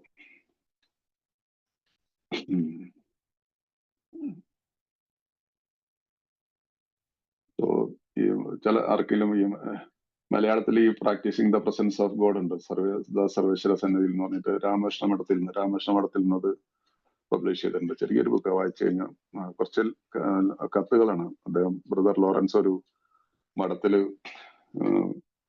കുശിനിക്കാരനായിരുന്നു. അദ്ദേഹം പുരോഹിതനാകാൻ പറ്റില്ല, അദ്ദേഹത്തിന് എന്തോ ശരീരത്തിൽ എന്തോ ഇതുണ്ടായിരുന്നു, കാലിൽ നിന്നും മുടന്തോ അങ്ങനെ എന്തോ ഉണ്ടായിരുന്നു. അങ്ങനെയുള്ളവർക്ക് പുരോഹിതനാകാൻ പറ്റത്തില്ലല്ലോ. പക്ഷെ അദ്ദേഹം ഒരു കുശിനിക്കാരനായിട്ട്, പക്ഷെ അദ്ദേഹം വളരെ റിയലൈസ്ഡ് ആയിട്ടുള്ളൊരു വ്യക്തിത്വമായിരുന്നു. അദ്ദേഹത്തിന്റെ പ്രാർത്ഥനാ ജീവിതത്തെ കുറിച്ച് അദ്ദേഹം എഴുതിയ കുറച്ച് കത്തുകളാണ്, ചെറിയ ബുക്കാണ്. ഈ രാമകൃഷ്ണ മഠത്തിൽ ഉണ്ട് ആ ബുക്ക് എന്ന് എനിക്ക് തോന്നുന്നു. എന്റെ കയ്യിലും ഉണ്ടായിരുന്നു, ഇപ്പൊ അത് പബ്ലിഷ് ചെയ്തെന്ന് അറിയത്തില്ല. എനിവേ ഞാൻ അന്ന കൂട്ടത്തിലാണ്. അപ്പൊ അത് ഈ ദൈവ സാന്നിധ്യത്തെ കുറിച്ചുള്ള അവബോധം, അതാണ് നമ്മുടെ ജീവിതത്തിന്റെ പരമപ്രധാനം. ആ ബുക്കൊന്നും വായിക്കുന്നത് ഞാൻ പ്രൊമോട്ട് ചെയ്യുന്നതല്ല കേട്ടോ, ഒരു സിമ്പിൾ ആയിട്ടുള്ള ഒരു കാര്യം പറഞ്ഞുള്ളൂ. അതുകൊണ്ട് ഒരിക്കലും ചില വിചാരിക്കും നമ്മൾ നമ്മുടെ ബുക്ക് അതിനകത്ത് കൊണ്ട് അത് പ്രൊമോട്ട് ചെയ്യുമെന്ന് വിചാരിക്കരുത്. പക്ഷെ ഇതെല്ലാം നമ്മളെ ഹെൽപ്പ് ചെയ്യുന്ന ടെക്സ്റ്റുകളാണ്. സോ അപ്പൊ നമ്മളുടെ ജീവിതത്തിൽ നമുക്ക് എല്ലാവർക്കും അറിയാം, നമ്മൾ എന്താണ് ഈ സെൽഫ് ഇമ്പോസ്ഡ് ക്രൈസിസ് എന്ന് പറഞ്ഞിട്ട് ഇംഗ്ലീഷിൽ കൊടുത്തിരിക്കുന്ന സെൽഫ് ഇമ്പോസ്ഡ് ക്രൈസിസ്, നമ്മൾ തന്നെ മലയാളത്തിൽ കൊടുത്തിരിക്കുന്ന സ്വയം അടിച്ചേൽപ്പിച്ച കുഴപ്പങ്ങൾ, അടിച്ചമർത്തപ്പെട്ടുകൊണ്ട് ഞങ്ങൾ അമിത മദ്യപാന രോഗികളായി തീർന്നപ്പോൾ. അപ്പൊ നമ്മുടെ ജീവിതത്തിൽ നമ്മൾ ക്രിയേറ്റ് ചെയ്താണ് ഈ നരക ജീവിതം.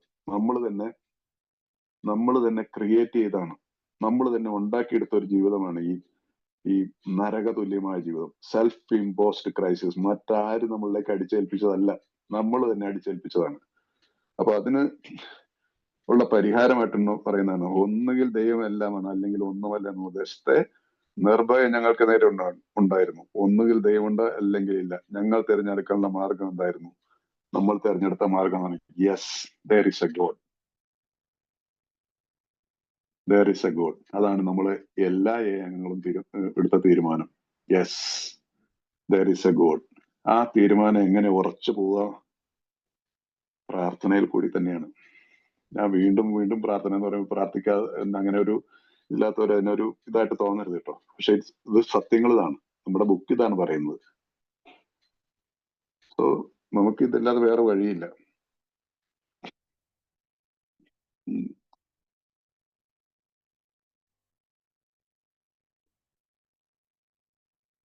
അതുപോലെ തന്നെ ഒരു ഇതാണ് നമ്മള്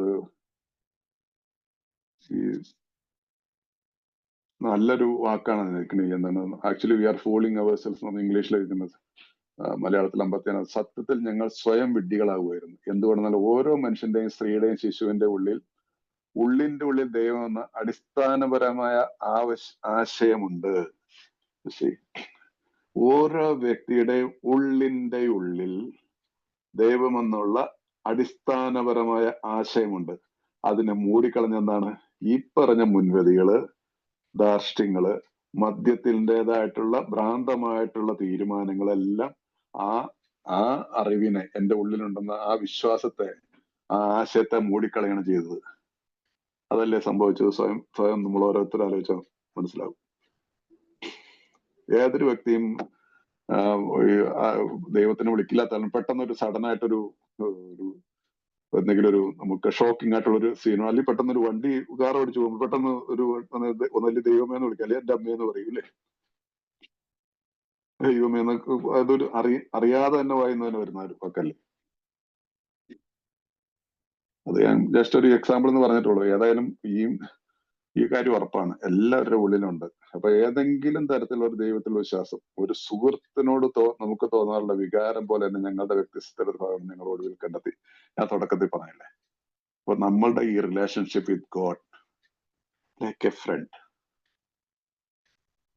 ഒരു തുറന്ന നല്ലൊരു ബന്ധമുള്ള ഒരു സുഹൃത്തിനോട് നമുക്ക് എന്തും തുറന്ന് സംസാരിക്കാം.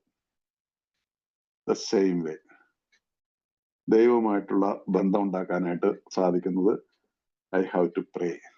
ആ പ്രയറിൽ കൂടിയാണ്. സാധാരണ പൊതുവെ പറയാറുള്ളവരുണ്ട്, നമ്മൾ പ്രാർത്ഥിക്കുമ്പോൾ ദൈവം നമ്മളെ ശ്രവിക്കുന്നു എന്ന് പറയും. നമ്മൾ പ്രാർത്ഥിക്കുമ്പോൾ ദൈവം നമ്മളെ കേൾക്കുന്നു. ധ്യാനിക്കുമ്പോൾ ദൈവം നമ്മളോട് സംസാരിക്കുന്നു പറയും. ധ്യാനത്തിന്റെ ഭാഗത്തേക്ക് ഇന്നിപ്പോ എത്താൻ പറ്റത്തില്ല, നമുക്ക് അത് 11ാമത്തെ പടി വരെ എത്തണ്ടേ. അപ്പൊ പ്രാർത്ഥനയിൽ കൂടി കമ്മ്യൂണിക്കേഷനാണ് നടക്കുന്നത്. അവിടെ എന്റെ ആവശ്യങ്ങൾ പറയുന്നുണ്ടാവാം, എന്റെ സന്തോഷങ്ങൾ പങ്കുവെക്കുന്നുണ്ടാവാം. ഇതൊക്കെയല്ലേ നമ്മളൊരു സുഹൃത്തിനോട്, നമ്മുടെ ഏറ്റവും ഇന്റിമേറ്റ് ആയിട്ടുള്ള ഒരു സുഹൃത്തിനോട് നമ്മൾ എന്തൊക്കെ എന്റെ ജീവിതത്തിൽ അനുദിനത്തിൽ നടക്കുന്ന സന്തോഷങ്ങളെ പങ്കുവെക്കും, എന്റെ സങ്കടങ്ങളെ ബുദ്ധിമുട്ടുകയും എന്റെ ബുദ്ധിമുട്ടുകളെ പങ്കുവെക്കും. ദ സെയിം വേ നമ്മൾ തുടക്കത്തിൽ ഇടയ്ക്ക് നമ്മൾ വായിച്ചില്ലേ, തന്നെ തേടുന്നവരോട് ദൈവം യാതൊരുവിധ നിബന്ധനകളും വെക്കുന്നില്ല. അപ്പൊ ഒരു നല്ലൊരു സുഹൃത്ത് എന്നുള്ള രീതിയിൽ നമുക്ക് ദൈവവുമായിട്ടുള്ള ബന്ധം പുലർത്തിക്കൊണ്ടു പോകണമെങ്കിൽ വളർത്തിക്കൊണ്ടുവരാനായിട്ട് ഏറ്റവും ഇരിക്കുന്ന ഏറ്റവും നല്ല ആയുധമാണ് പ്രാർത്ഥന.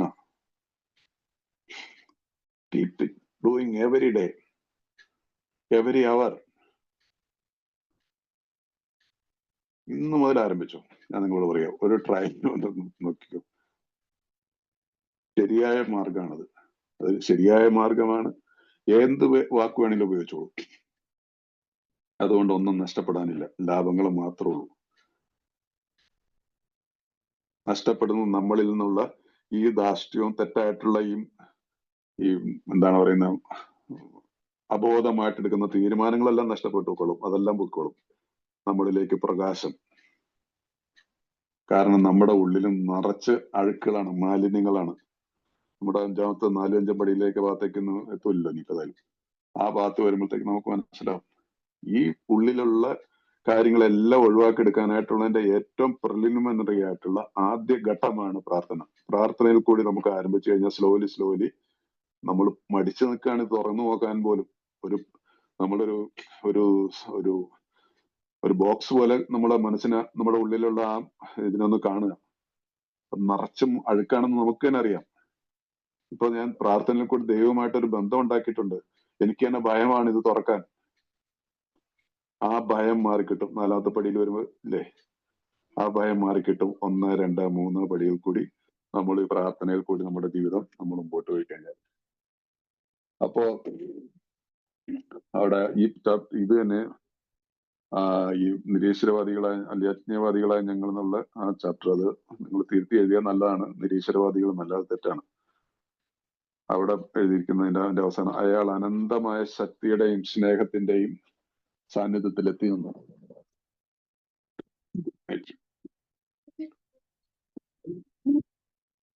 അയാൾ again presence of infinite power, presence of infinite power എന്നാണ് ഇംഗ്ലീഷിൽ. അയാൾ അനന്തമായ ശക്തിയുടെയും സ്നേഹത്തിന്റെയും സാന്നിധ്യത്തിലെത്തി. അയാൾ കടലിൽ നിന്ന് തീരത്തെത്തി. ബ്രിഡ്ജ് ടു ഷോർ എന്നാണ് ഇംഗ്ലീഷിൽ കൊടുക്കുന്നത്. കടലിൽ നിന്ന് തീരത്തെത്തി. തന്റെ സൃഷ്ടാവിന്റെ ബോധപൂർവമായ ചങ്ങാത്തിൽ ജീവിതത്തിൽ ആദ്യമായി അയാൾ ജീവിച്ചു. ഈ തന്റെ സൃഷ്ടാവിന്റെ ബോധപൂർവമായ ചങ്ങാത്തത്തിൽ, മനസ്സിലായില്ലേ? ബോധപൂർവമായിട്ടുള്ള സംഭവം. അപ്പൊ നമുക്ക് സുബോധത്തിൽ നിന്ന് ഈ സുബോധ അവസ്ഥയിലേക്ക് നമ്മളെ കൈപിടിച്ച് നടത്തുകയാണ്. ഒരു പുതിയൊരു തലത്തിലേക്ക് നമ്മൾ മാറ്റും. ഈ 2ാമത്തെ പടിയില് നമ്മൾ ഈ രീതിയിൽ ഇന്ന് ഓരോ ആ ചാപ്റ്ററിലുള്ള ഓരോ കാര്യങ്ങളും നമ്മൾ സ്റ്റഡി ചെയ്ത് പോയി കഴിഞ്ഞാൽ. സോ അങ്ങനെയാണ് ഈ നമ്മുടെ സുഹൃത്തിന്റെ മൂലക്കല്ല് യഥാർത്ഥത്തിൽ ഉറപ്പിച്ചത്. പിന്നീടുണ്ടാ ഭാഗ്യവിവരങ്ങൾ അതിനെ ചലിപ്പിച്ചില്ല. അപ്പൊ ഈ മൂലക്കല്ല്, ഇത് കോർണർ സ്റ്റോൺ, ഈ ഓപ്പൺ മൈൻഡഡ്നെസ് നമ്മളിലേക്ക് വന്നു കഴിഞ്ഞാൽ പിന്നീട് നമ്മളെ ഇളക്കാൻ പറ്റത്തില്ല. ദൈവം അയാളുടെ സുബോധം അയാൾക്ക് തിരിച്ചു നൽകിയിട്ടുണ്ടായിരുന്നു. Got it. സുബോധത്തിലേക്ക് നമ്മളെ നടത്തിയിട്ടുണ്ട്. പക്ഷെ അത് എക്സ്പീരിയൻസ് ചെയ്യുമ്പോൾ ഇത് 10ാമത്തെ പടിയിൽ എത്തണം കേട്ടോ. അത് ഓർക്കണം. 2ാമത്തെ പടിയോടുകൂടി നമുക്ക് സുബോധം വന്നെന്ന് ആരും വിചാരിച്ചേക്കരുത്. കാരണം നമുക്ക് ഇനി ഒരുപാട് ദൂരം മുമ്പോട്ട് പോകാനുണ്ട്. അപ്പൊ അതുകൊണ്ട് അവസാനം ഇത് തന്നെ വീണ്ടും ഒരിക്കൽ കൂടി നമ്മളോട് പറയാണ്, ഞങ്ങൾ അദ്ദേഹത്തോട് കൂടുതൽ അടുത്തപ്പോൾ അദ്ദേഹം സ്വയം ഞങ്ങൾക്ക് പ്രത്യക്ഷനായി. അപ്പോൾ ദൈവത്തോട് നമുക്ക് അടുക്കാനായിട്ടുള്ള ഏറ്റവും ശരിയായിട്ടുള്ള മാർഗം, വീണ്ടും ഞാൻ പറയാണ്, പ്രാർത്ഥനയാണ്. ദൈവത്തോട് അടുക്കുക. അത് പ്രാർത്ഥനയിൽ കൂടി ചെറിയ സംഭാഷണങ്ങൾ പോലെ തുടങ്ങുക. എങ്ങനെ വേണമെങ്കിലും പ്രാർത്ഥിച്ചോളൂ. ഇന്ന രീതിയിൽ പ്രാർത്ഥിക്കണമെന്ന് ഒന്നും ഒരു സ്ഥലത്തും പറഞ്ഞിട്ടില്ല. നിങ്ങൾക്ക് ഇഷ്ടമുള്ള പോലെ പറയും. സുഹൃത്തിനെ പോലെ സംസാരിച്ചോളൂ, അച്ഛനെ പോലെ സംസാരിച്ചോളൂ, അമ്മയെ പോലെ സംസാരിച്ചോളൂ. നിങ്ങളുടെ ഉള്ളിലുള്ള ഏത് ഭാവമാണോ ദൈവിക ഭാവം എന്ന് പറഞ്ഞാൽ ഭാവത്തിനനുസരിച്ച് സംസാരിച്ചോളൂ, ആവശ്യപ്പെട്ടോളൂ. നമ്മുടെ 11ാമത്തെ പടിയുടെ ഭാഗത്ത് വരുമ്പോൾ നമ്മൾ ഒരിക്കലും ഒന്നും ആവശ്യപ്പെടേണ്ട ആവശ്യമില്ലെന്ന് പറയുന്നില്ല. പക്ഷെ തുടക്കത്തിൽ അങ്ങനെയൊന്നും പറയാൻ പറ്റുമോ? ഇനി 11ാമത്തെ പടി കഴിഞ്ഞാൽ പോലും നമ്മുടെ ഉള്ളിൽ ആവശ്യങ്ങൾ വന്നു വിചാരിച്ചുകൊണ്ട് നമ്മുടെ പ്രാർത്ഥനയെ ആരും നിരാകരിക്കുന്നു ജയിച്ചിട്ടൊന്നുമല്ല. മനസ്സിലായില്ലേ? പക്ഷെ ആ തലത്തിലേക്ക് എത്തുന്ന മാനസികാവസ്ഥയിലേക്ക് ഒരു വ്യക്തിക്ക് അറിയാം, എനിക്ക് ആവശ്യമുള്ളതെല്ലാം എന്റെ പിതാവ് തരുമെന്നുള്ള ഉറപ്പുണ്ട്. അപ്പൊ അതുകൊണ്ട് ആ ഭാഗത്ത് എഴുതിയിട്ടുണ്ട്. പക്ഷെ അതുകൊണ്ട് ഇവിടെ നമ്മൾ ഒരിക്കലും വിചാരിക്കേണ്ട ഞാൻ ഇതിനെ ചില ഇതൊക്കെ ചില ഭാഗങ്ങൾ അടർത്തിയെടുത്തുകൊണ്ടൊക്കെ ചിലർ സംസാരിക്കും. അങ്ങനെ അടർത്തിയെടുക്കേണ്ട ആവശ്യമില്ല. അത് ഓരോരോ തലമാണ്. ഓരോരുത്തരുടെ റിക്കവറിയുടെ പ്രോസസ്സിൽ നമ്മൾ വളരുന്ന ഇപ്പൊ ഒരു 5 വയസ്സുള്ള കുട്ടിയുടെ ചിന്തയാണോ ഒരു 15 വയസ്സായപ്പോൾ നമുക്കുണ്ടായിരുന്നത്? 15 വയസ്സുണ്ടായിരുന്ന ഒരാളുടെ ചിന്തയാണോ നമ്മൾ 25 വയസ്സായപ്പോൾ ഉണ്ടായിരുന്നത്? 25 വയസ്സുള്ള ആളാണോ 50 വയസ്സാകുമ്പോൾ ആവുന്നത്? So it changes, attitude changes, നമ്മുടെ കാഴ്ചപ്പാട് മാറും, നമ്മുടെ എല്ലാ രീതിയിലും മാറ്റങ്ങളുണ്ട്. അപ്പൊ സോ ഇറ്റ് ഡിപ്പെൻസ്. ആൻഡ് പക്ഷെ ഒള്ളി കാര്യമാണ് അതാണ് നമ്മൾ നേരായ മാർഗത്തിലാണെന്നുള്ളതാണ് നമുക്ക് ചെക്ക് ചെയ്യേണ്ടതുള്ളൂ. ദൈവമായിട്ടുള്ള എന്റെ ബന്ധം കറക്റ്റ് ആണോ എന്നുള്ളതാണ് എനിക്ക് ചെക്ക് ചെയ്യേണ്ടതുള്ളൂ. അപ്പൊ ഇവിടെ ഈ രീതിയിലുള്ള ജീവിതത്തിൽ കൂടി പോയി കഴിഞ്ഞാൽ അവര് നമ്മുടെ പ്രോഗ്രാമിൽ വേറെ നമ്മുടെ ഫൗണ്ടിങ് ഫാദേഴ്സ് വരുന്നവരെന്നാണ് ഈ അടുത്ത ചാപ്റ്റർ പറയുന്നത്. ഞങ്ങളുടെ പാത തികച്ചും പിന്തുടരുന്നവർ. ആ പിന്തുടർന്ന് തികച്ചും ആ വാക്ക് വളരെ ഇമ്പോർട്ടന്റ് ആണ്, തികച്ചും. അപ്പൊ അതുകൊണ്ട് ഈ സ്വല്പം പിന്തുടർന്നിട്ട് കാര്യമില്ല. അപ്പൊ അതുകൊണ്ടാണ് അവരില് ഇവർക്ക് ഈ രീതിയിൽ കൂടി പോയി കഴിഞ്ഞിട്ട് കിട്ടിയ ഒരു ഈ ബുക്ക് എഴുതുമ്പോഴത്തേക്ക് അവർ 11ാം പടിയൊക്കെ പ്രാക്ടീസ് ചെയ്ത കാലമാണല്ലോ. അവർ 12ാമത്തെ പടിയിൽ എത്തുമ്പോഴാണുള്ളത്. അതുകൊണ്ടാണ് പറയുന്നത് ഞങ്ങൾക്കുള്ളത് നിങ്ങൾക്ക് വേണം, നിങ്ങൾ തീരുമാനിച്ചിട്ടുണ്ട് അത് ലഭിക്കുന്നുണ്ട്. എത്ര ദൂരം പോകാൻ നിങ്ങൾ വേണം എങ്കിൽ നിങ്ങൾ ചില നടപടിക്രമങ്ങൾ എടുക്കാൻ തരണം. അപ്പൊ അവർക്ക് കിട്ടിയ ഈ 100 പേരെ കിട്ടിയ സുബോധവും അവർക്ക് കിട്ടിയ ആത്മീയമായിട്ടുള്ള ഉണർവും സ്പിരിച്വൽ അവേക്കനിങ്ങും നിങ്ങൾക്ക് താല്പര്യമുണ്ടെങ്കിൽ, നമുക്ക് താല്പര്യമുണ്ടെങ്കിൽ, then we have to take certain steps. ഈ 12 പടികളെ നമുക്ക് ഫോളോ ചെയ്യണം. ആ 12 പടികൾ ചെയ്യാനായിട്ട് ഒരു ആവശ്യം എന്താണ് പറയുന്നത്? നമ്മൾ പറയുന്നത് നമ്മളുടെ അധീനതയുള്ള മുഴുവൻ ആത്മഹത്യയോടും കൂടി തുടക്കം മുതൽ ദൃഢമനസ്കരം ഭയരഹിതരിക്കണം എന്ന് ഞങ്ങൾ നിങ്ങളോട് അപേക്ഷിക്കുന്നു. വേറെ അവര് നമ്മളോട് പറയും നിങ്ങൾ ഭയരഹിതരായി. എങ്ങനെ ഭയരഹിതരായിട്ട് നമുക്ക് ജീവിക്കാൻ പറ്റും? എങ്ങനെ ദൃഢമനസ്കരായിട്ട് നമുക്ക് ജീവിക്കാൻ പറ്റും? പ്രാർത്ഥനയിൽ കൂടിയേ പറ്റുള്ളൂ. ഞാൻ ഇന്ന് പ്രാർത്ഥിച്ച് ദൈവമായിട്ടുള്ള ബന്ധമുണ്ടെങ്കിൽ എന്റെ ദൃഢ മനസ്സുണ്ടായിരിക്കും. എനിക്ക് പ്രാർത്ഥനയിൽ കൂടി ഞാൻ ജീവിക്കുന്ന ഒരാളാണെങ്കിൽ ഭയരഹിതനായിരിക്കും. ഇതാണ് ഇതിന്റെയൊക്കെ ഈ അതർ സൈഡ് ഓഫ് ദ പറയുന്നില്ല, ഒരു നാണയത്തിന്റെ മറുവശമാണ്. ഈ മറുവശമാണ് നമ്മൾ സ്റ്റഡി ചെയ്ത് നമ്മൾ ഇതിൽ നിന്ന് കണ്ടെടുക്കുന്നത്. അതുകൊണ്ട് ബിഗ് ബുക്ക് വളരെ ബുദ്ധിപൂർവ്വം അവർ ചെയ്തിരിക്കണം. അതുകൊണ്ടാണ് ഈ ബുക്ക് നമ്മൾ സ്റ്റഡി ചെയ്യണം എന്ന് പറയുന്നത്. വായിച്ചിട്ട് പോയിട്ട് ഒന്നും മനസ്സിലാവില്ല.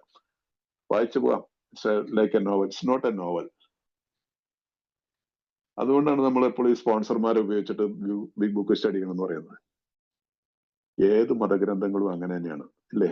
നമുക്കറിയാം ഏത് മതഗ്രന്ഥങ്ങളായിക്കോട്ടെ. ഇപ്പൊ ഗീത നമുക്ക് വായിച്ചു പോവാം, അല്ലെങ്കിൽ ബൈബിൾ വായിച്ചു പോവാം.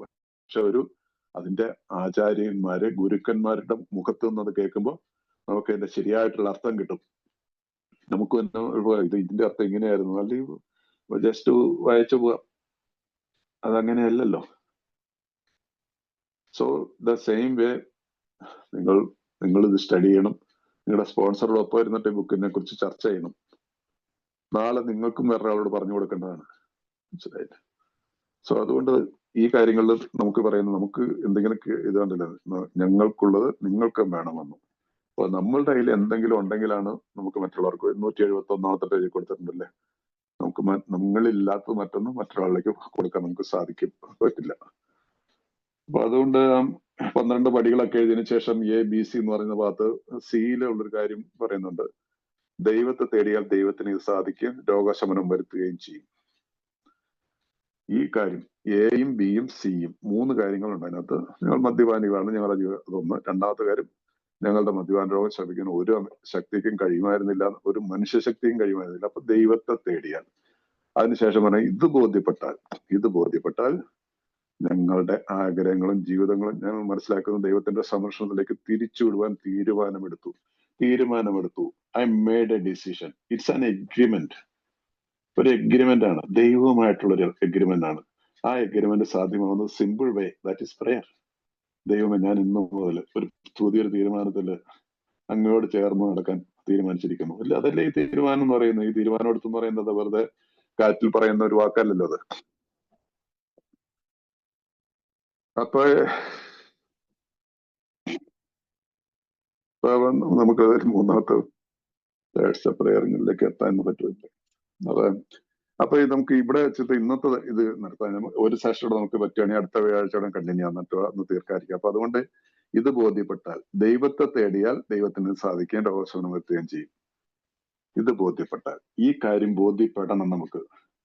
ദൈവത്തെ തേടുന്നതിനുള്ള ഏക മാർഗം എന്റെ അനുഭവത്തിൽ പ്രാർത്ഥന തന്നെയാണ്. പ്രാർത്ഥനയിൽ കൂടിയും അതിനോടനുബന്ധിച്ചിട്ടുള്ള നമ്മളുടെ അവരവരുടെ വിശ്വാസനധിഷ്ഠിതമായിട്ടുള്ള ടെക്സ്റ്റുകളെ, വിശുദ്ധ ഗ്രന്ഥങ്ങളെ അവലംബിച്ചുകൊണ്ട്, അത് അവരവരുടെ സ്വാതന്ത്ര്യം, അത് വേണോ, ഏതൊക്കെ ഇത് സ്റ്റഡി ചെയ്യണം എന്നുള്ള അവരവർ തന്നെ. പക്ഷെ ഈ ഒരു ബുക്ക് പഠിച്ചാൽ തന്നെ ഇതിനകത്ത് എല്ലാം ഉണ്ട്. ഇതൊന്നും പ്രത്യേകിച്ച് ബിഗ് ബുക്ക് ഒരു ദിവസം പൊട്ടിമുളച്ചൊരു ആശയമല്ല. മതത്തിൽ നിന്നും വൈദ്യശാസ്ത്രത്തിൽ നിന്ന് എടുത്തിട്ടുള്ളതെന്ന് എല്ലാവർക്കും അറിയാലോ. സോ ഫോളോ ഇറ്റ്, ഇതിനെ പിന്തുടരുക. അതുകൊണ്ട് ഇന്നത്തേക്ക് ഞാൻ ഇവിടെ വെച്ച് നിർത്തുകയാണ്. എല്ലാവർക്കും ഇന്ന് വന്ന എല്ലാവരോടും സന്തോഷമുണ്ട്. നിങ്ങൾ വന്നതിൽ ഒത്തിരി സന്തോഷം. Thank you very much.